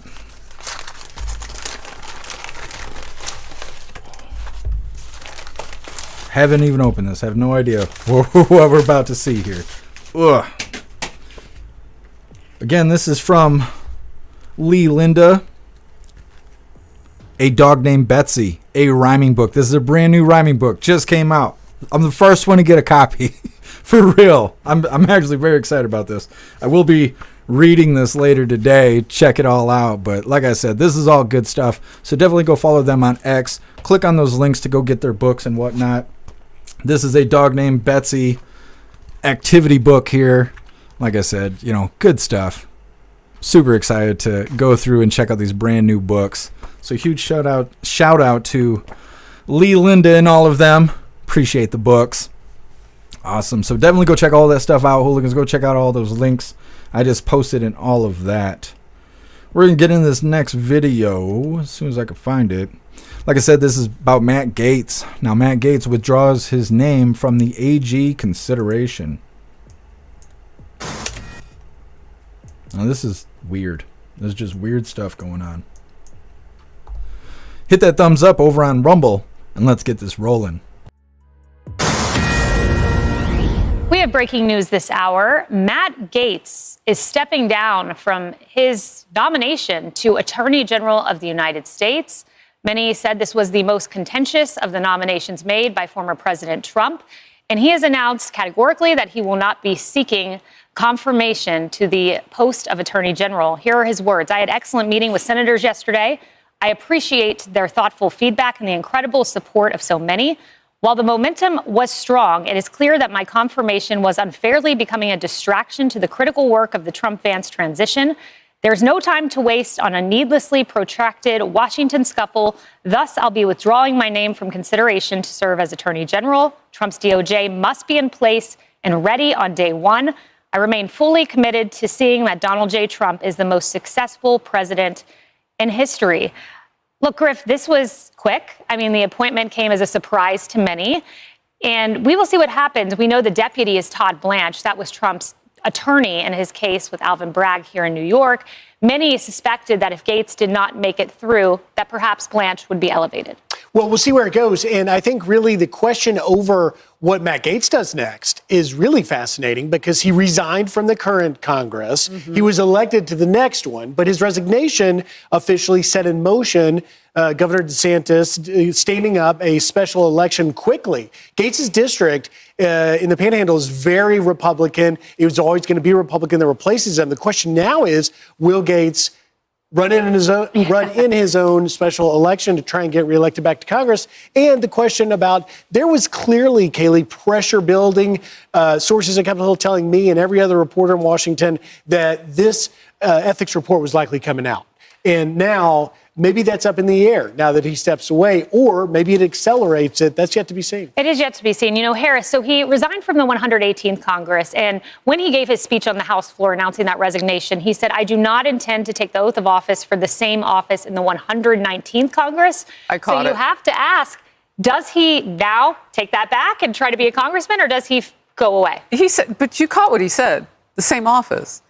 Yeah. DeSantis has to appoint, if Michael Waltz, congressman, moves on in his nominated post, if Marco Rubio, senator, moves on in his nominated post, he's got some positions to work with there in that state. Could it be Matthew Gaetz, who then becomes a U.S. senator for an interim in the state of Florida? That's an interesting thought. I mean, Cassie, there's also the notion that Trump could appoint him to a big and powerful position that does not require Senate approval. He clearly thinks fondly of Matt Gaetz. Matt Gaetz is someone who wants to drain the swamp, who wants to shake things up in a big way. Trump could put him in a big position, just one shy of needing Senate confirmation. Yeah, these are all very interesting scenarios to see how they play out. It's no secret that Matt Gaetz doesn't really sit with anyone at the lunch table in Congress. He's made a lot of enemies and he's turned people the wrong way. But that's not to say that he's just going to go away and say, you know what, all right, we don't get along. I'm going to go back to Florida and hang out on the beach. I think he has higher aspirations. I think you're right. We know President Trump really likes him and thinks that he is a great defender of his agenda. So I wouldn't be surprised if we see him again sooner than we think. There's also the ethics committee. I've watched several members, Democrat and Republican, talk about this. There was a loggerhead. There was not an agreement to release the report. You had Democrats saying we want a full vote of the House as to whether this report should come out. Right. Emily, one would think that moves away, and now the ethics report is a done deal and the dustbin of history, but maybe not. Right. I mean, Senator John Cornyn came out and said, look, this is going to come out one way or another, he said. He was quite vociferous, unlike, for example, another senator who anonymously commented on the record that it would be very contentious and essentially requesting that Gaetz step aside to save him the, quote, embarrassment of that public trial that Senator Cornyn said would be messier than Kavanaugh. It would be even more brutal. So I think that might have played into it. Perhaps we don't know what happened behind closed doors, if there was pressure that former Congressman Gaetz acquiesced to in the form of, look, don't jump on the grenade. There was also the thoughts that perhaps it might make other nominations easier. But it seemed as if the ethics report potentially had a big impact. But again, to the senator's point, perhaps that's going to be released no matter what. If Governor DeSantis were to put him and appoint him, you also get around any sort of confirmation situation. You fill a Republican seat in a state that is red, that's been read, and you know who you have in the Senate, you already have a majority. I mean, I would really watch that if that's what he wants. Yes, we will see. Can I just say, you know, if you were just walking it out, because we're just getting this news, and it's like, wow, what if you filled Rubio's seat with Gaetz and made him a senator? Or Waltz. You still don't get rid of stays in the House. What Emily was talking about, the ethics report, and what was going to be the consequences. You saw New York Times is already reporting this long stream of payments, apparently, that was part of the testimony to the House. So if all of the information is coming out, even naming him to a seat, does he not still come back and have to deal with that, which could weaken the majority? And the new question becomes, who will be the new nominee for Attorney General? A lot of people saying Todd Blanche, highly qualified former federal prosecutor nominated to Deputy Attorney General. We'll see if he gets elevated. We will find out in due time. We're on Numbered next. Hey, everyone. Well, that's what's going on with Matt Gaetz. It's really weird. Not sure why he stepped down. Some people think it's because of the ethics report, but it sounds like the ethics report is going to come out regardless. So it's hard to say. A lot of people think that it's some sort of strategy of sorts, but who knows? Who knows? Only the future will tell. Yeah, it's true. You're being a good boy. We ain't got time for snacks, though. You got to wait. Yeah. Anyways, next up we have ICE takes custody of 3 men in Massachusetts in connection to border crosser child sex crimes. I wish I didn't have to read shit like that out loud. Anyways, that's what's coming up next. But first, we're going to read through the chat and see what you hooligans think about what's going on with Matt Gaetz. Snooks, I know that Klaus wants to come and stay with me. His face says, I love Snooks. Is that what it is, Snooks? If you gave him the snacks, he'd be all for it. Zero, Matt can be appointed special counsel now, not in government anymore, not in DJT admin, like Jack Smith, but will do stuff by the law. We'll see if that's where it's going. It's hard to say because is he going to just go away? He's not in Congress anymore or whatever he was in, and now he's not going to be AG. Now he's just kind of floating out there. Breeze by you, the Gaetz thing seems very weird. Yeah, and like I said before, I'm not going to play this whole video because it's too damn long. But let me find this Owen Schroyer video. Because he's been going off like all morning about this Gaetz situation. Now, like I said, we're not going to play this whole video because it's like 4 minutes long. And this guy's just driving and talking and whatnot. And I like Owen Schroyer and everything, but I don't want to listen to 4 minutes of him talking while he's driving down the road. So we're going to hear a couple minutes of this. But this is Owen Schroyer's opinion on why he thinks Matt Gaetz stepped down, and he thinks this all has to do with Thune. So we're going to just watch a minute or so of this, and we'll get back in the chat. Well, folks, there you have it. It didn't take John Thune very long to show his true colors as the Senate Majority Leader, did it? Now, I said I was willing to give him a chance. I predicted that this would be the case, but his chance is over. He's blown it. Make no mistake about it. The reason why Matt Gaetz is dropping out of the Attorney General consideration is because John Thune refuses to rally the Republicans in the Senate that will have the majority to get Matt Gaetz confirmed. So John Thune gets an F as the Senate Majority Leader, and I doubt he will do anything to change that in the future. If anything, his F grade will continue to be certified. Now, let's explain what's really going on here. The Republicans are going to have 53 senators for a majority in the next congressional session. But here's the problem. They actually don't have 53 and that majority because Susan Collins and Lisa Murkowski have made it clear with their comments this week, and I'm guessing their comments behind the scenes, that they are not going to be on the Trump agenda, and they used their Senate votes and the power of their votes to influence John Thune and Matt Gaetz to drop out of the Senate race, the Attorney General consideration. So no, Republicans don't have a 53 majority in the Senate. They have a 50. John Thune is not with the Trump agenda, and Susan Collins and Lisa Murkowski are clearly going to be against the Trump agenda. So that 53-seat majority has quickly been whittled down to 50, and we haven't even started the next Congress yet. This is the reality of the situation. John Thune is responsible for not confirming Matt Gaetz. Now, whatever's going on with the claims, the allegations against Matt Gaetz, weren't even enough for the Biden DOJ to go after him for charges. So how legitimate or serious can they be if the Biden DOJ would not even consider these allegations to go after Gaetz with charges? And yet, the holier than thou, all of a sudden, Republicans in the Senate that are purist when it comes to this now, not anything else, not the border, not transgender bathrooms, not anything else, but this? No. This is all about blocking the Trump agenda. This is all about sending a message to Trump that he's going to have to bend to the will of the Senate, and they are not going to be bending to the will of him.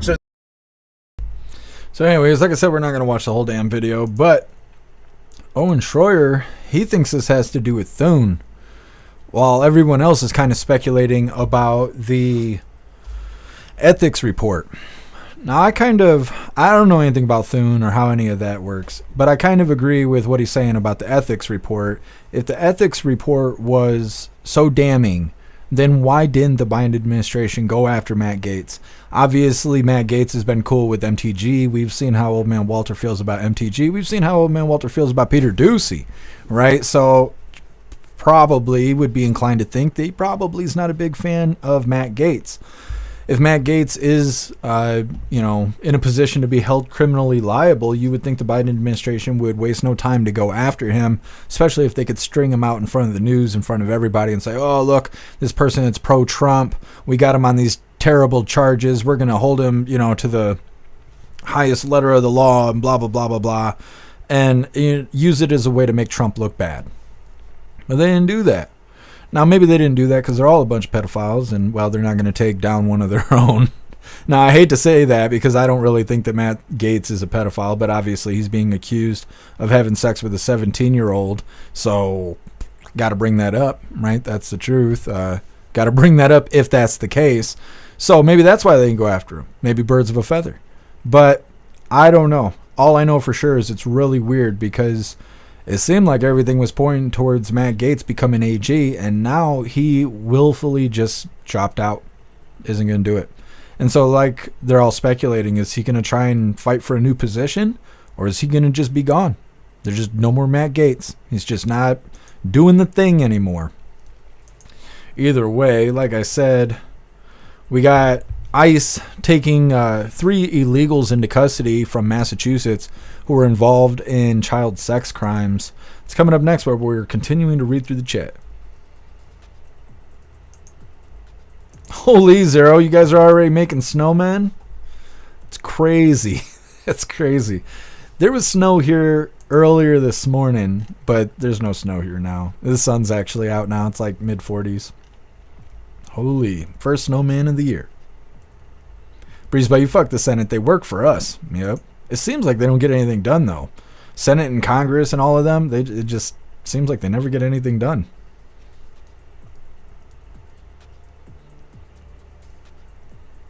And an interesting theory he has, I don't like Thune. Yeah, Thune seems like a snake. I've only seen him give that little speech that he gave right after he was selected. And like I said, when we covered the speech, he wouldn't be making all those promises to be a team player if there wasn't all that worry of him not being a team player. So by him going out there and trying to say all the right things is very suspicious.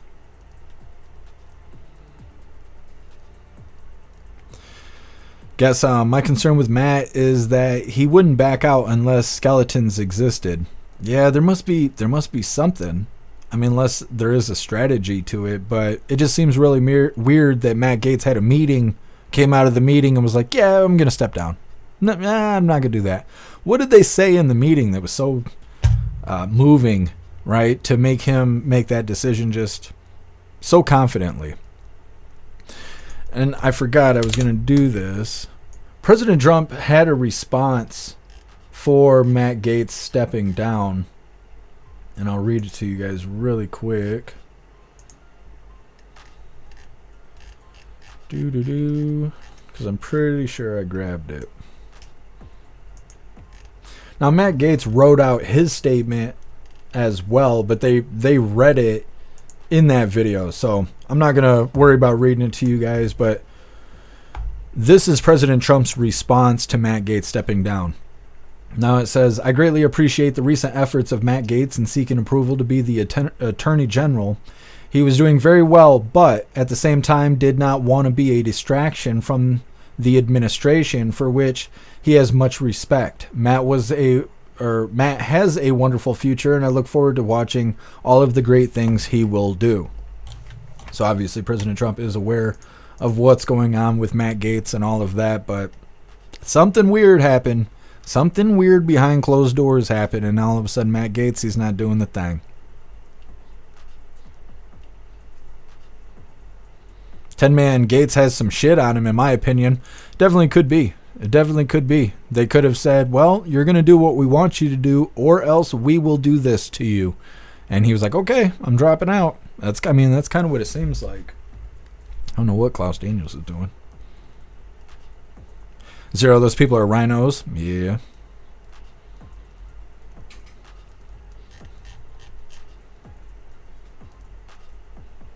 Hey, be safe out there, Annette. Thank you for being here.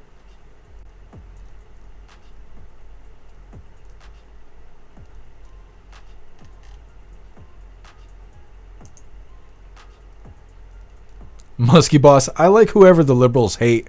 Yeah. It ends up falling that way. I always try to be resistant to doing that, because then you're kind of like blindly following. But the numbers always seem to fall that way. I don't know. When I first started live streaming, we still just let whoever come up in here. But people would come in, and you'd have Republicans come in, or you'd have conservatives come in, question what's going on, stick around for a little bit, maybe have some conversations in the chat. But we have liberals show up, or Democrats, immediately trying to fight with me, trying to fight with hooligans. People start showing up, and they're like, oh, this is a echo chamber for conservatives. No, it's just that the liberals and Democrats don't know how to control themselves, and so they have to be escorted out of the chat because they have no self-control. They have no way to coexist with other people without having total meltdowns and shit. And so although people think I'm running an echo chamber, it's really just process of elimination, and those people always put their hands up first. So if they catch the hammer, it's just the way it goes. It's how it goes.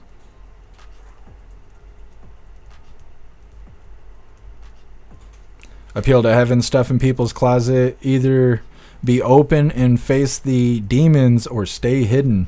Well, like I say pretty much every day, make the right choices even when nobody's looking. Live your life as if you are being recorded. And that way you don't have to worry about this kind of shit. Because that's how it goes. You make bad choices, there's consequences for it. Even if people don't catch you doing it right away, some opportunity in the future that you want, you won't be able to get, because some poor choice you made in the past is going to come up and bite you if you take that opportunity. You don't have to worry about that kind of shit if all you do is make good choices. Make the best choices you can. You can't be right all the time, but you can always give it your best effort. And people who make bad choices face those consequences, whether it's immediately or not. And a lot of times it's consequences that they may not survive. So you can naturally outlive bad people just simply by making good choices. Now, maybe that is what's going on with Matt Gaetz. Maybe he did make some bad choices. Now he has this opportunity and he can't take it because those bad choices are coming into light. But you make good choices, you don't have to worry about that kind of shit. You don't have to store skeletons in your closet if you don't want to. What's up, Normal Times? Happy Freedom. Appeal to heaven, we are being recorded in God's eyes. Absolutely.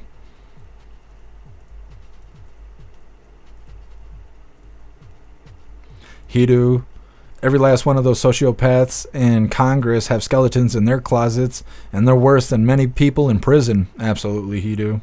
It'll come out eventually.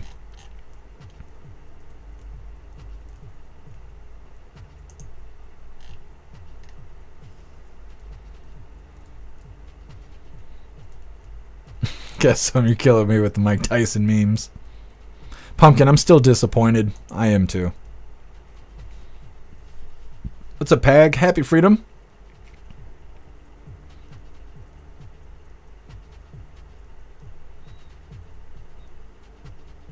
Matt has been cleared of those allegations. Yeah. In my opinion, Matt will be the prosecutor for the tribunals. No one can touch him. Well, we'll see, Pag. The future is very exciting. I know that.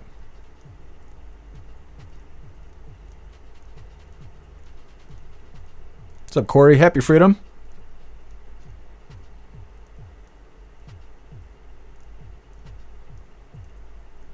Corey, what was the story when your computer was having problems? Who was the fake hooligan that started stupid crap? I don't know what you're talking about, Corey. I don't know what you're referencing. Mitchell, when they show me dancing in front of the TV naked, yes, I did that. The deep state needs something to watch. That's right, Mitchell. That's right. Give them something to look at. Mm-hmm.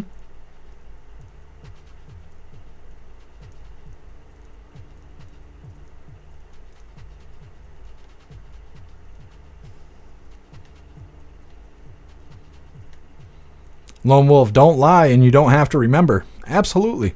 Absolutely. Don't lie and you don't have to remember the lies. Just walk as you are. You don't have to be fake for people. And it's really hard for people these days because people like being really fake.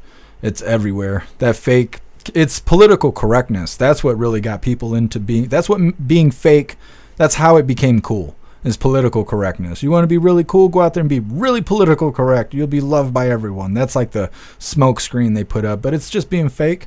And a lot of it's about control and censorship. It's about censorship. Don't be honest. Don't be your real self. Be fake and you'll be socially accepted. But that's bullshit. You'll never be happy if you ain't being yourself. And those lies, that's what gets you off the mark, is that right there.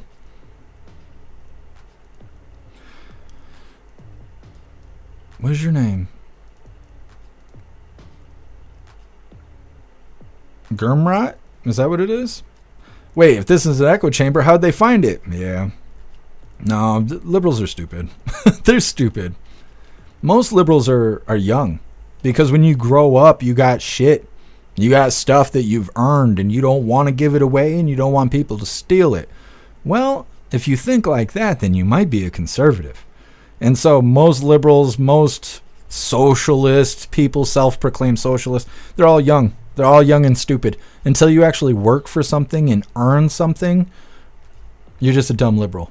As soon as you have something that you don't want anybody else to take from you, all of a sudden you got to start thinking like a conservative or accept the fact that you're going to lose whatever it is you got. That's how it goes.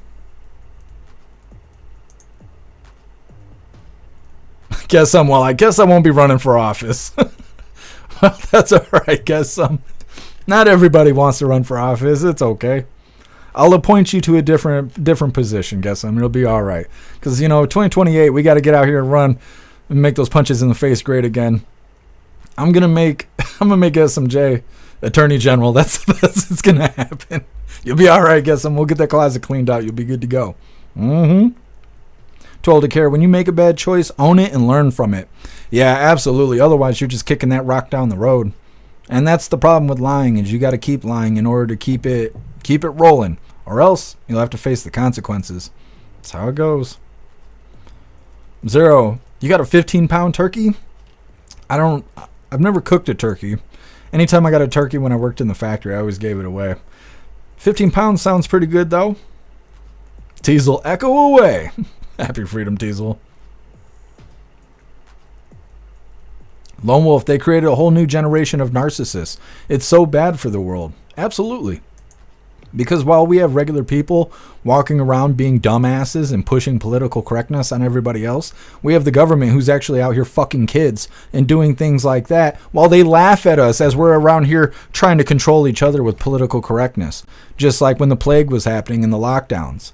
We had assholes out here telling you to put a mask on, telling you to stand 6 feet apart, telling you had to show your credentials to prove that you've been vaccinated and all that kind of shit. They didn't even work for the fucking government. It's just Betty that lives down the goddamn road, Like, that's all it was. It was a bunch of fucking stupid bullshit. And we all went through it. And the whole time we're doing this to each other, the government's sitting there laughing at us because they control all of us.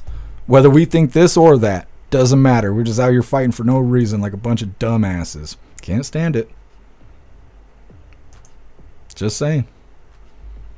Snooks, I'm having prime rib for Thanksgiving. Bought it this morning. Yum. That's awesome, Snooks. I haven't even thought about Thanksgiving. Just what of our plans are going to be for the live. That's all I've been thinking for Thanksgiving. What are we going to do for the live? We're going to do something and it's going to be fun. And that's all I know for sure. We're going to get on to this next video here. This is ICE takes custody of 3 men in Massachusetts in connection to immigration child sex crimes. Now, I hate that they stick that word immigration in everywhere because they're really trying to blur the lines between legal immigration and illegal immigration, or however it needs to be phrased. They're fucking border crossers. That's what it is. But at least ICE is doing their job. Really excited to see things moving forward. Like I said, 59 days. President Trump's going to be in office. Hit that thumbs up over on Rumble, and let's get this rolling. Immigration and Customs Enforcement, ICE, has taken custody of 3 people in Massachusetts related to child sex crimes. Take a look. Alexandre Romano de Oliveira was arrested in Methuen.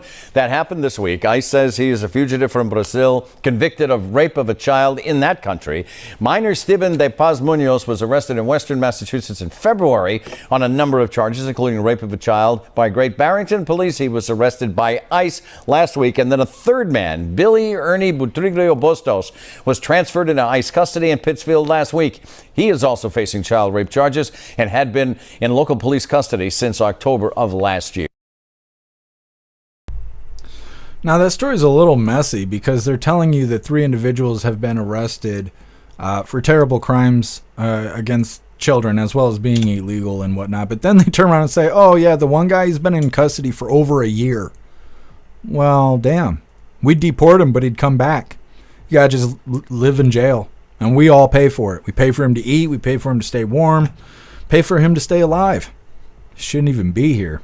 But at least ICE is doing their job out there, arresting border crossers like they should be doing. Of course, the only reason they weren't doing that is because old man Walter won't let them do their job. Same thing with Border Patrol, same thing with the police officers and stuff. They're not allowed to do their job.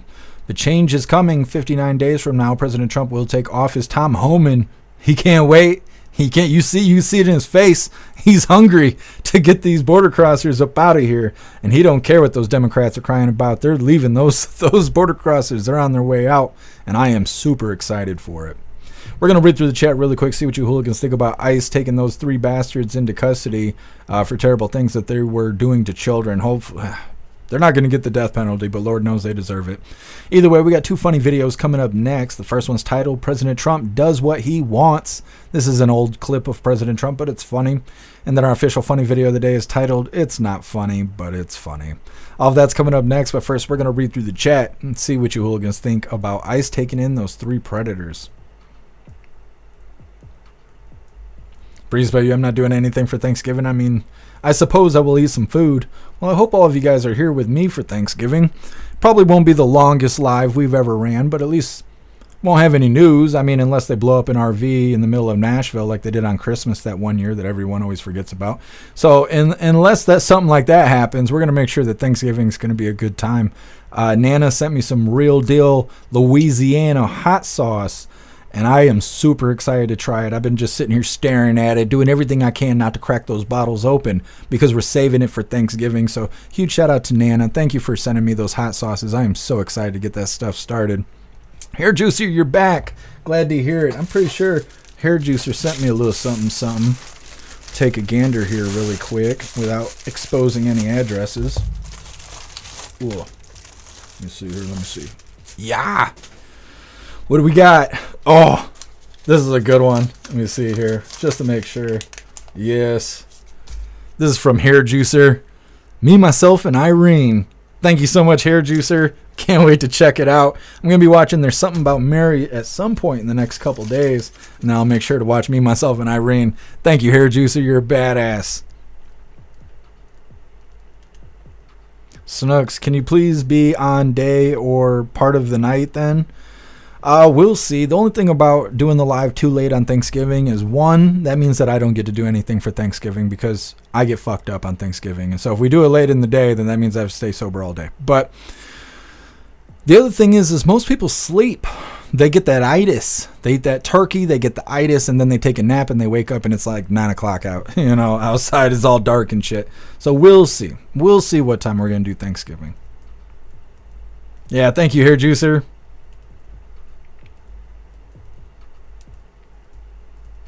Man, it happened Christmas morning. Yeah, it was super crazy. Guess I'm sicko. Yeah, I try. Guess some fucking Betty ruins everything. I know. A bunch of bullshit. I'm sure somebody's all pissed at me right now. I'm always just pulling random names out of my ass, and everyone's like, hey, I didn't do nothing to you, bud. Mm-hmm.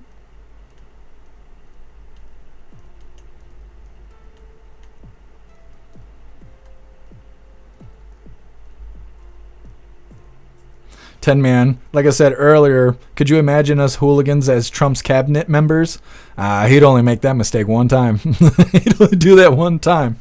I could just imagine President Trump sitting there exasperated at us, just like, come on, guys, come on. We're over there with the screaming goat and shit, laughing. We're basically tribal. We're kind of primitive. He'd like us, though. We'd be a lot of fun for him. He'd dig it. President Trump's a hooligan. I don't think he realizes yet, but he is.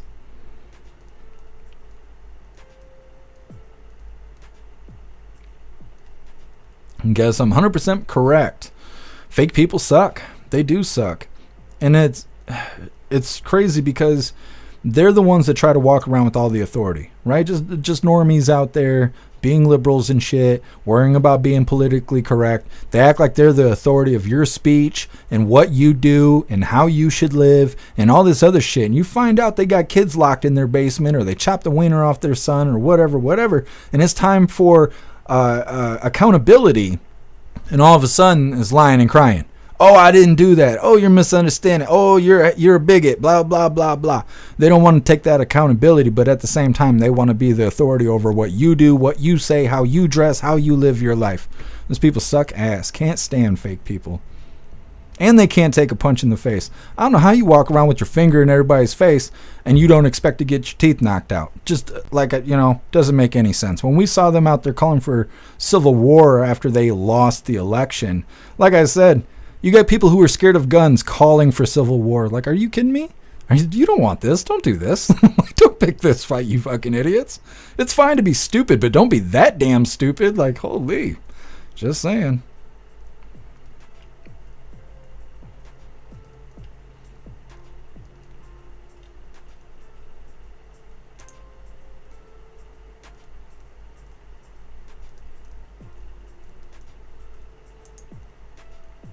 So, Mr. Satan, happy freedom to you. Told to carry, the turkey coma. That's right.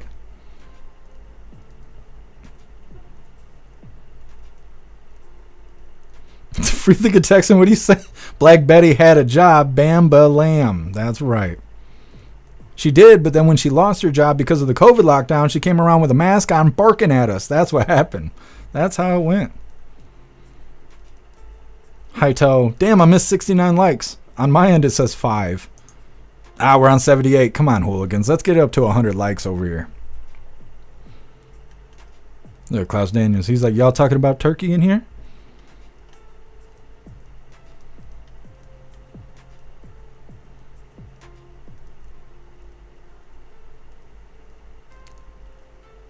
Scramble pad, ice. Well, at least they're off the streets. Well, yeah. They're off the streets, but they're in the cells.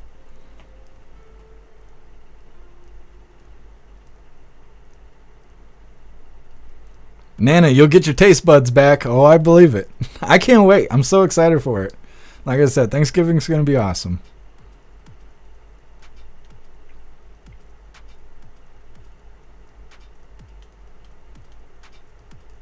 Appeal to heaven, just need a $10,000 surgery and I'll be back to work. Holy, $10,000. That's crazy. I hate that they charge us so much for bullshit. Going to get medical stuff, fixing your car, fixing your teeth. Most of the time they don't even fix you, but then at the same time they want all that damn money. It's nonsense. Bobby, warm apple pie. No, that's a different movie. That's a different movie. Appeal to heaven, you're having smoked turkey? That sounds good. Pumpkin, we need cake and pie for Thanksgiving. I don't eat a lot of sweets, but I'll see what we can do. Free the Texan Bambalam. Just it's so funny. So funny. I don't know why Betty popped up in my head. I don't want to say Karen. It's too much. It's too much. It was Betty's fault this time.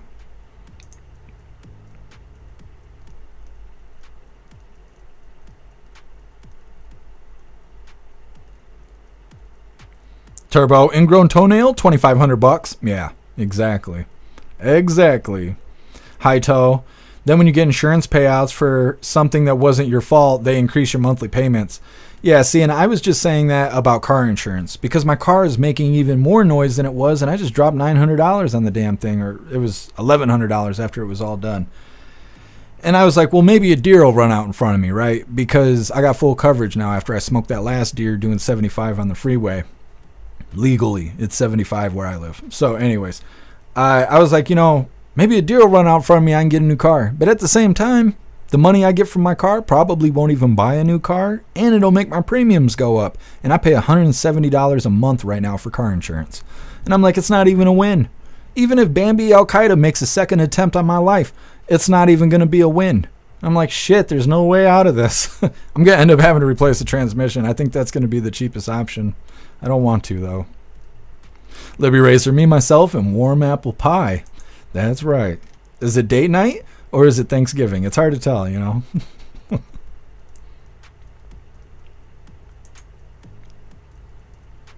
Good buddy, yep. Insurance sucks mostly. Yep. I agree. Mitchell, get a bicycle. I am going to get one, but it's not going to do me any justice until May when the snow melts. Yeah, locked and loaded that damn Bambi Al-Qaeda, Just bastards. They're bastards. It was Hillary Clinton sent. Ran out there, saw the Subaru. They locked on. They could tell. They could smell the Taco Bell I had in the passenger seat. They were like, get him. We got the target. Try to get me. They tried. God had other plans.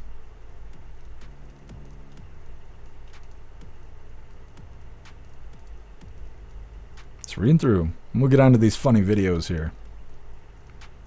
Mitchell, Trump plays 8D chess and he wins. It's true. That's why I said the future is exciting.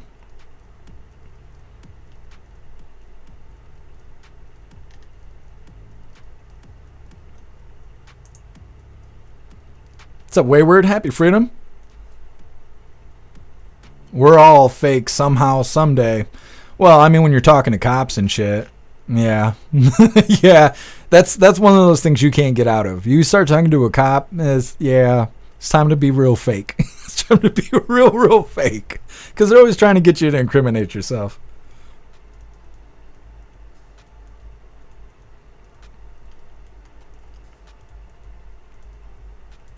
Guess I'm Trump. What the hell was I thinking?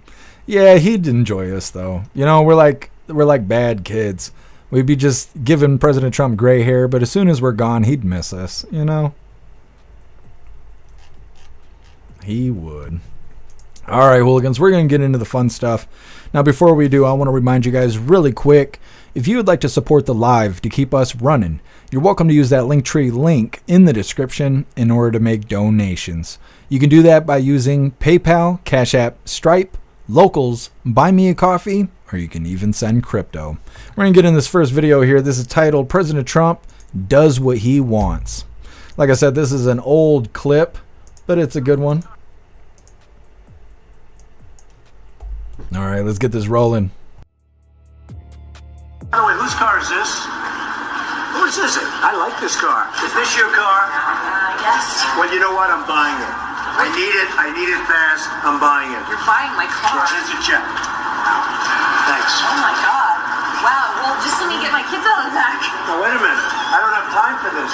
These are your kids? Yeah. I'm buying them too. I'm buying your kids too.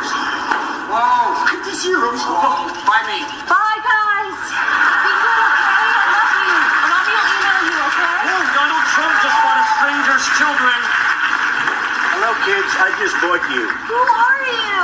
What, do you live in a cave? I'm Donald Trump. I'm the biggest. I'm the best. I'm scared. Don't be scared. Look, here's $12,000. That'll take care of your fear. Don't have fear in life.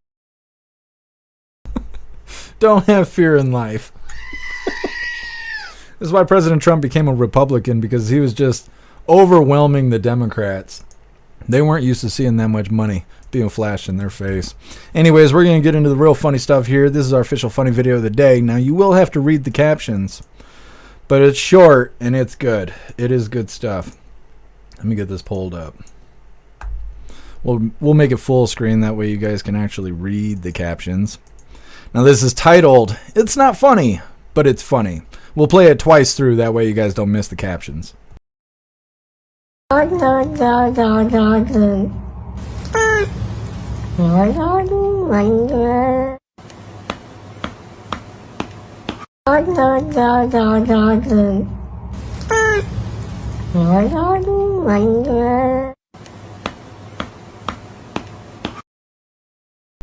Holy. I just thought that was a funny one because we were talking about all that border crosser shit. Hispanic attacks. Love it. Anyways, hooligans, that is all the coffee I had for you guys today. I'm going to drop this Linktree link to all of you guys where all of my links are listed.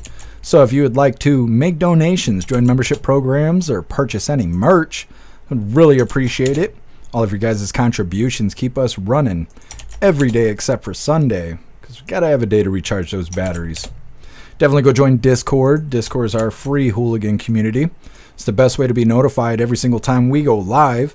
The hooligans are there keeping the conversation going, and we have 2 news boards to keep you up to date with everything going on around the world. So definitely go join Discord. If you're feeling real saucy, go join jeffmaclive.com. Over on the website, it is the best way to experience the live. Our built-in chat has more ability than any other platform. You can post memes and GIFs and custom emojis and links and customize your chat bubbles and all kinds of stuff right there while watching the live. Our new live stream player has no ads. It is ad-free. Again, it is the best way to experience the live. You'll also have access to Hooligans Alley, which is our private social media area. You'll have access to the forums, which is to encourage open discussion. You'll have access to the arcade, which is a lot of fun, and all of the games adapt to your phone. And you'll also have access to our advanced messaging system with the built-in group chats that gives you the ability to text each other, call each other, video call each other, group texting, group calling, group video calling, and more. We all join up at the voice chat Fridays, 6 p.m. Eastern time for our voice chat, which is a lot of fun. That right there, I think, is worth the membership fee. But either way, go get yourself a membership for jeffmaclive.com. It's the home of the hooligans. Definitely the place to be. We're going to read through the chat really quick to see what you hooligans thought about today's coffee, and then we will be doing the Pledge of Allegiance and wrapping things up. But we'll be live again tomorrow, 1 p.m. Eastern time, for the very next Coffee with Hooligans. Reading through. 10-man Trump straight up Godfather. Yes.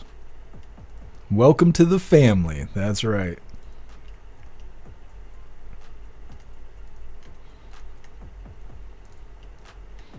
Man, damn thing went wild and bam and lam and lam.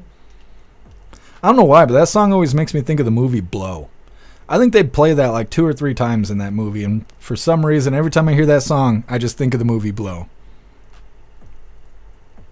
I can hear guests I'm typing on the keyboard right now. Just I could just hear it. You're watching Blow, were you? I'm just waiting for it. I'm just waiting for it. Times like this, I enjoy that 40-second time between where I speak and then we wait for the process between me speaking and you guys hearing it. Love it. Thank you, Breeze by You. Appreciate you being here.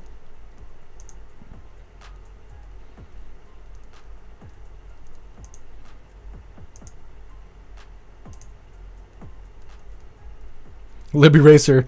I think of Kamala when you're trying to get that hard on to go away.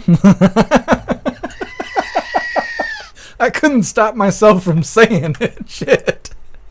I'm telling you, the things that you guys miss is hilarious, but not everything is for the community guidelines. I'm just saying. Too old to care. Keep the torch of truth shining bright. Absolutely. Absolutely. Appeal to Heaven. I remember that song from gaming. What game? What game has that song in it? Turtle Mom, you joined Discord yesterday. Oh, you're awesome. Appreciate you joining Discord. Thank you, Appeal to Heaven. I hope you have a great day as well. Libby Racer, today is Thirsty Thursday. I think you're right. I think you're right. Appreciate you being here, Libby Racer. Too old to care. Mexican word of the day. The sound of the cat smacking the other one. That's what really gets me. Done. Donald Trump just paid a kid to not have feelings. Yeah, but it worked, though. Did you see that? You see how fast it worked? We don't have to respect their pronouns. You guys are going to get me in trouble right here at the end. Holy. Holy.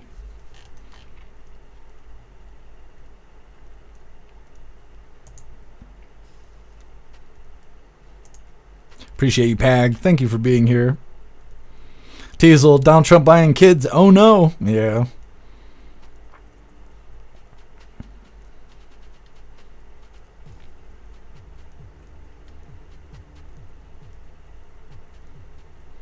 Mitchell, those were serious thumps from those swats. Yeah, that cat wasn't playing around. He really did not like that joke.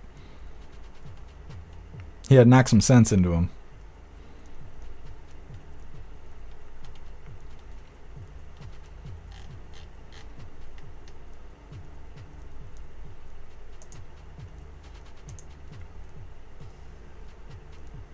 Tin Man feels like Friday to me. Was about to set up the voice chat. Well, we could do voice chats any day of the week, but it is starting to feel a little bit like Friday. I actually got some running around I got to go do. I did something earlier, but couldn't pick up everything I needed for the day. Bobby, 2 girls, 1 cup. I thought it was 2 chicks, 1 cup. Isn't it? Isn't it 2 chicks, 1 cup? Are you slipping, Bobby, or am I slipping? Somebody needs to get over here and bust the gauge out, figure out who's not A1 right now. Supposed to be tippy top right now. Appeal to having PS3 games. Oh, Need for Speed. Oh yeah. Need for Speed. Yes, that makes sense now. See, now I'm hearing Riders in the Storm.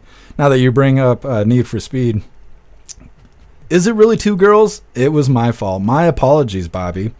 My apologies. Thank you for keeping me tip top. 2 chicks sounds better, but tomatoes. Thank you, guests. I appreciate you being here. All right, hooligans, it's that time once again. Please join me for the Pledge of Allegiance.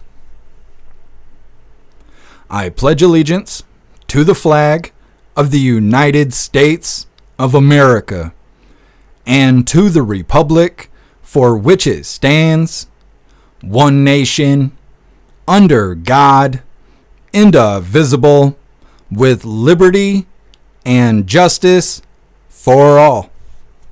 You gotta say it like you mean it, or else don't say it at all. You know what I'm just saying? You gotta say it with your chest. We're gonna read through the chat one last time just to make sure you hooligans are good to go and no hooligans are left behind. But like I said, we will be live again tomorrow, 1 p.m. Eastern time, for the very next Coffee with Hooligans. Reading through them, we're wrapping her up. 10 Man, I hope Trump picks Byron Donalds for AG. Yeah, I think he'd be good. I think he'd be a good pick for it for sure. I really want to see if Tim Scott's going to be chosen for anything. I'm not sure what those guys do right now, though. Like we talked about yesterday, we got to have good people across the board. We can't just all have them over here. We got to have them kind of spread out to make sure that everything's all good. So I'm not really sure what Byron Donalds does currently or Tim Scott, but I think either one of them would definitely be a good pick. Thank you, Breeze by You. I hope you have a good day as well.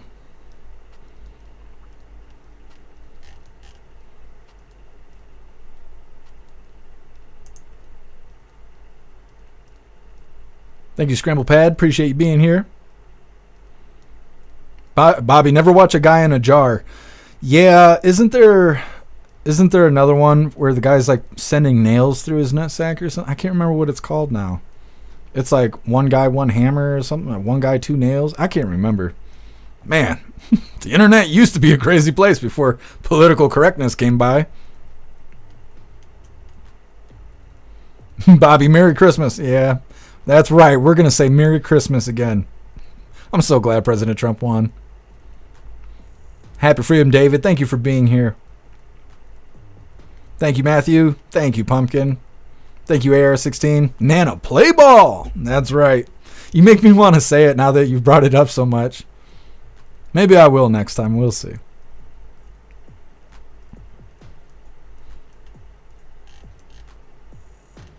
Thank you, Turtle Mom. I hope you have a nice day as well. Elder Zoomer, no, I've never seen the Pain Olympics. Maybe it is from that. I only seen that one clip back when two girls, 1 cup was still popular. Do they refer to it as a cult classic now? How do you phrase that? I got a movie for you guys. Appreciate you, Mitchell. Thank you for being here. What's up, Andrew? Happy Freedom.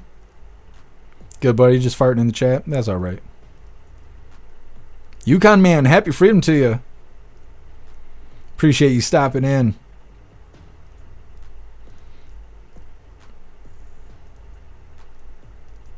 AKA, don't look up meat spin. Okay, I will not.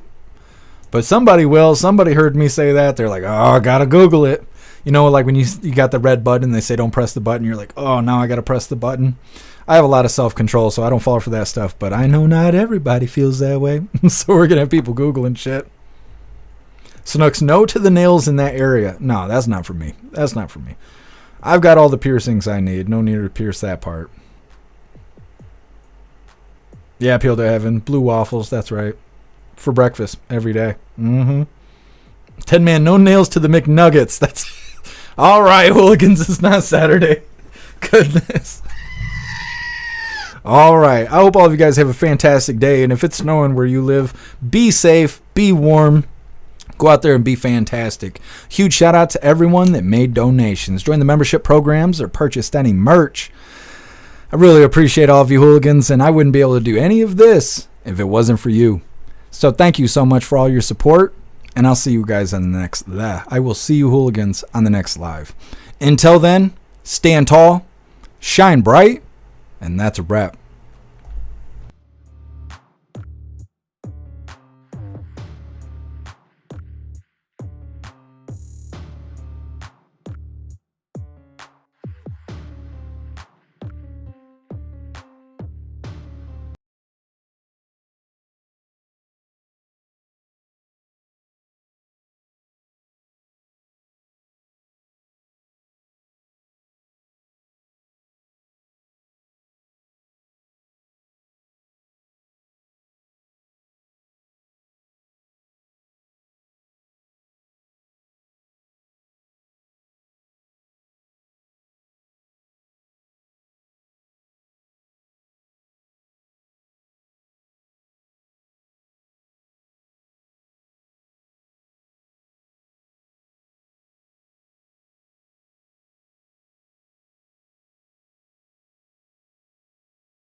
Stand tall and shine bright, you Hooligans.